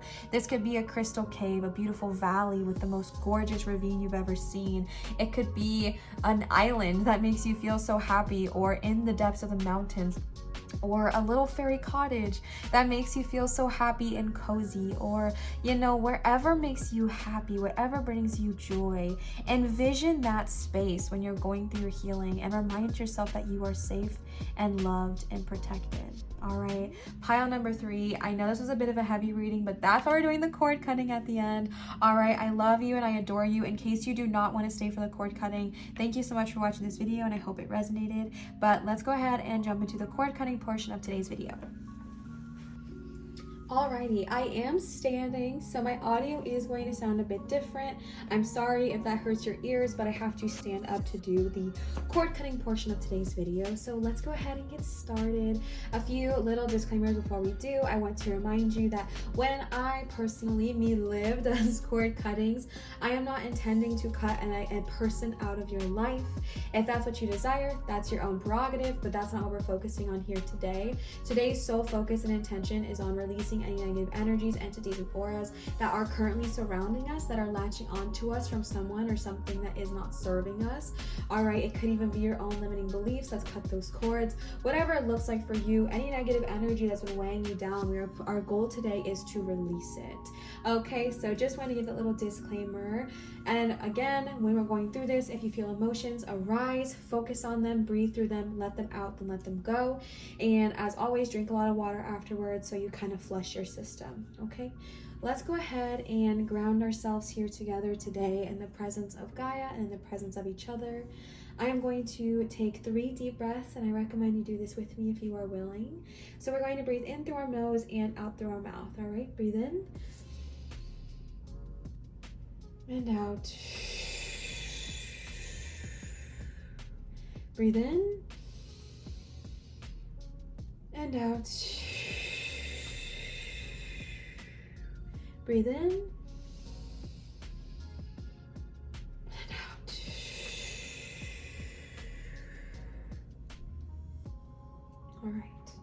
we are going to go ahead and start with the feather here today. The feather is a bit of a lighter cord cutting if you don't need anything too heavy. The selenite is a bit of a tougher cut that we're going to use at the end as well.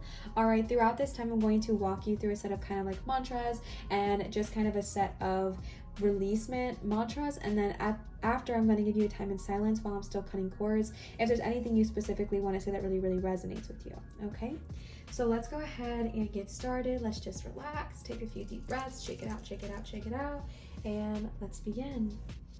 I see you. I hear you. I release. I release.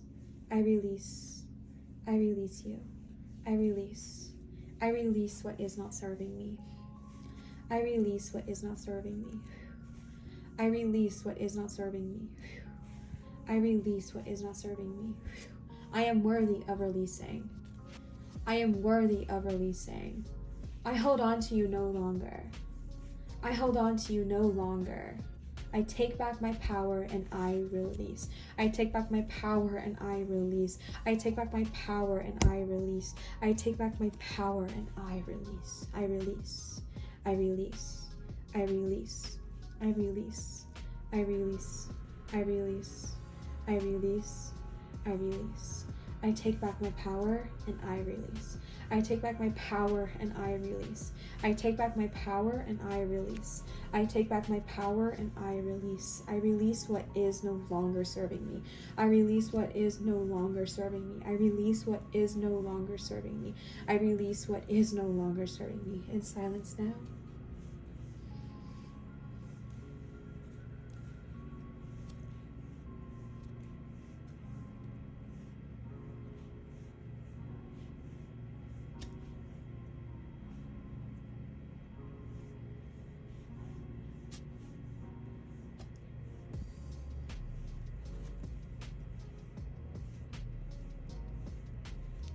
All right, now we're going to move into the selenite knife portion. I do feel some pain in my back, to be super honest with you, my love. So if that is you who I am tapping into, no worries. But let's go ahead and take a deep breath and try to release that, okay? Release. Okay, if that is you, focus your feelings and your attentions on your upper back, left and right side, right kind of surrounding your heart chakra. Let's breathe it out, let's feel it, and let's release this because you do not need to hold on to this anymore. All right, I release. I release. I release. I release. I release what is no longer serving me. I release what is no longer serving me. I release what is no longer serving me. I release. I release. I am worthy of releasing. I am worthy of releasing. This has no power here. You have no power here. This feeling has no power here. I release you. I release you. I release you. I release you. You have no power here. I release you. I release you. I claim back my power and I release. I claim back my power and I release. I claim back my power and I release. I claim back my power and I release. I release what is no longer serving me. I release what is no longer serving me. I release. I release. I release. I release. I release. I give it to Gaia. I give it to Gaia. I give it to Gaia. I give it to Gaia. I give it to Gaia. I give it to Gaia. I give it to Gaia. I give it to Gaia. I give it to Gaia. I give it to Gaia. I give it to Gaia. I give it to Gaia. I release. In silence now.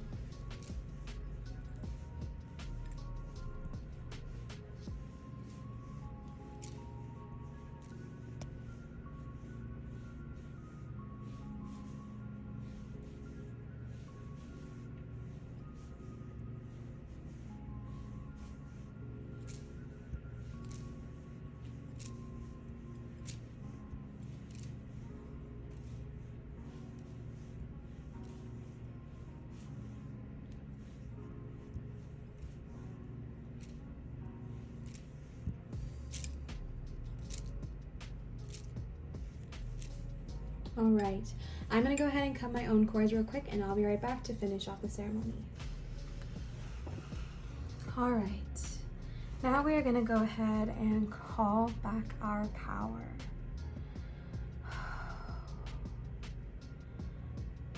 call back our power from any place and anywhere and any person that our energy is still holding on to. I call back all essence of who we are. Call back your power now. Say, I invite myself to come back to me. I invite myself to come back to presence. I invite myself to become whole again. And feel and envision all these parts of your soul that were maybe placed out all across, or we've interacted with people who took energy from us, all coming back to you, coming back to who you are, coming back to your soul, coming back to your presence, coming back to wholeness. It's beautiful. All those places where we cut the cords and we released, I ask that you envision the most beautiful, bright light of pure, radiant source, God, Gaia, light energy, filling you up from top to bottom, from head to toe, from crown to root, and then beyond. Feel your soul, your body, your presence filled with the magnificent, bright, beautiful, radiant light that is so warm and comforting and filling. This light fills those holes where those cords once were. This light replaces any old wounds, and you are healed. You are perfect. You are complete. You are whole. You are back to your presence. You are back to wholeness. Call upon this light whenever you need a little bit of extra warmth and a little bit of extra protection. So it is. Pile number 1, or I meant to say pile number 3, I'm sorry. Pile number 3, thank you so much for watching this video. Thank you so much for sharing your energy and your time here with me today. If this resonated, as always, please leave a comment down below and let me know. Don't forget to subscribe and turn on your notification bell so you get notified when I post. I wanted to remind you, if you wanted to book a private reading with me, a cord cutting with me, or a candle intention setting with me, you can do so at www.marinatarot.com. On this channel, I do accept tips and donations at Venmo, PayPal, and Cash App. Never expected, never required, just received with so much appreciation and gratitude for all of you so much. Thank you so much for sharing your energy and your time here with me today. I love you, I adore you, and I'm eternally grateful for you. Always remember to show others love, show your light, and shine so beautifully bright. And I will see you for my next video. Goodbye.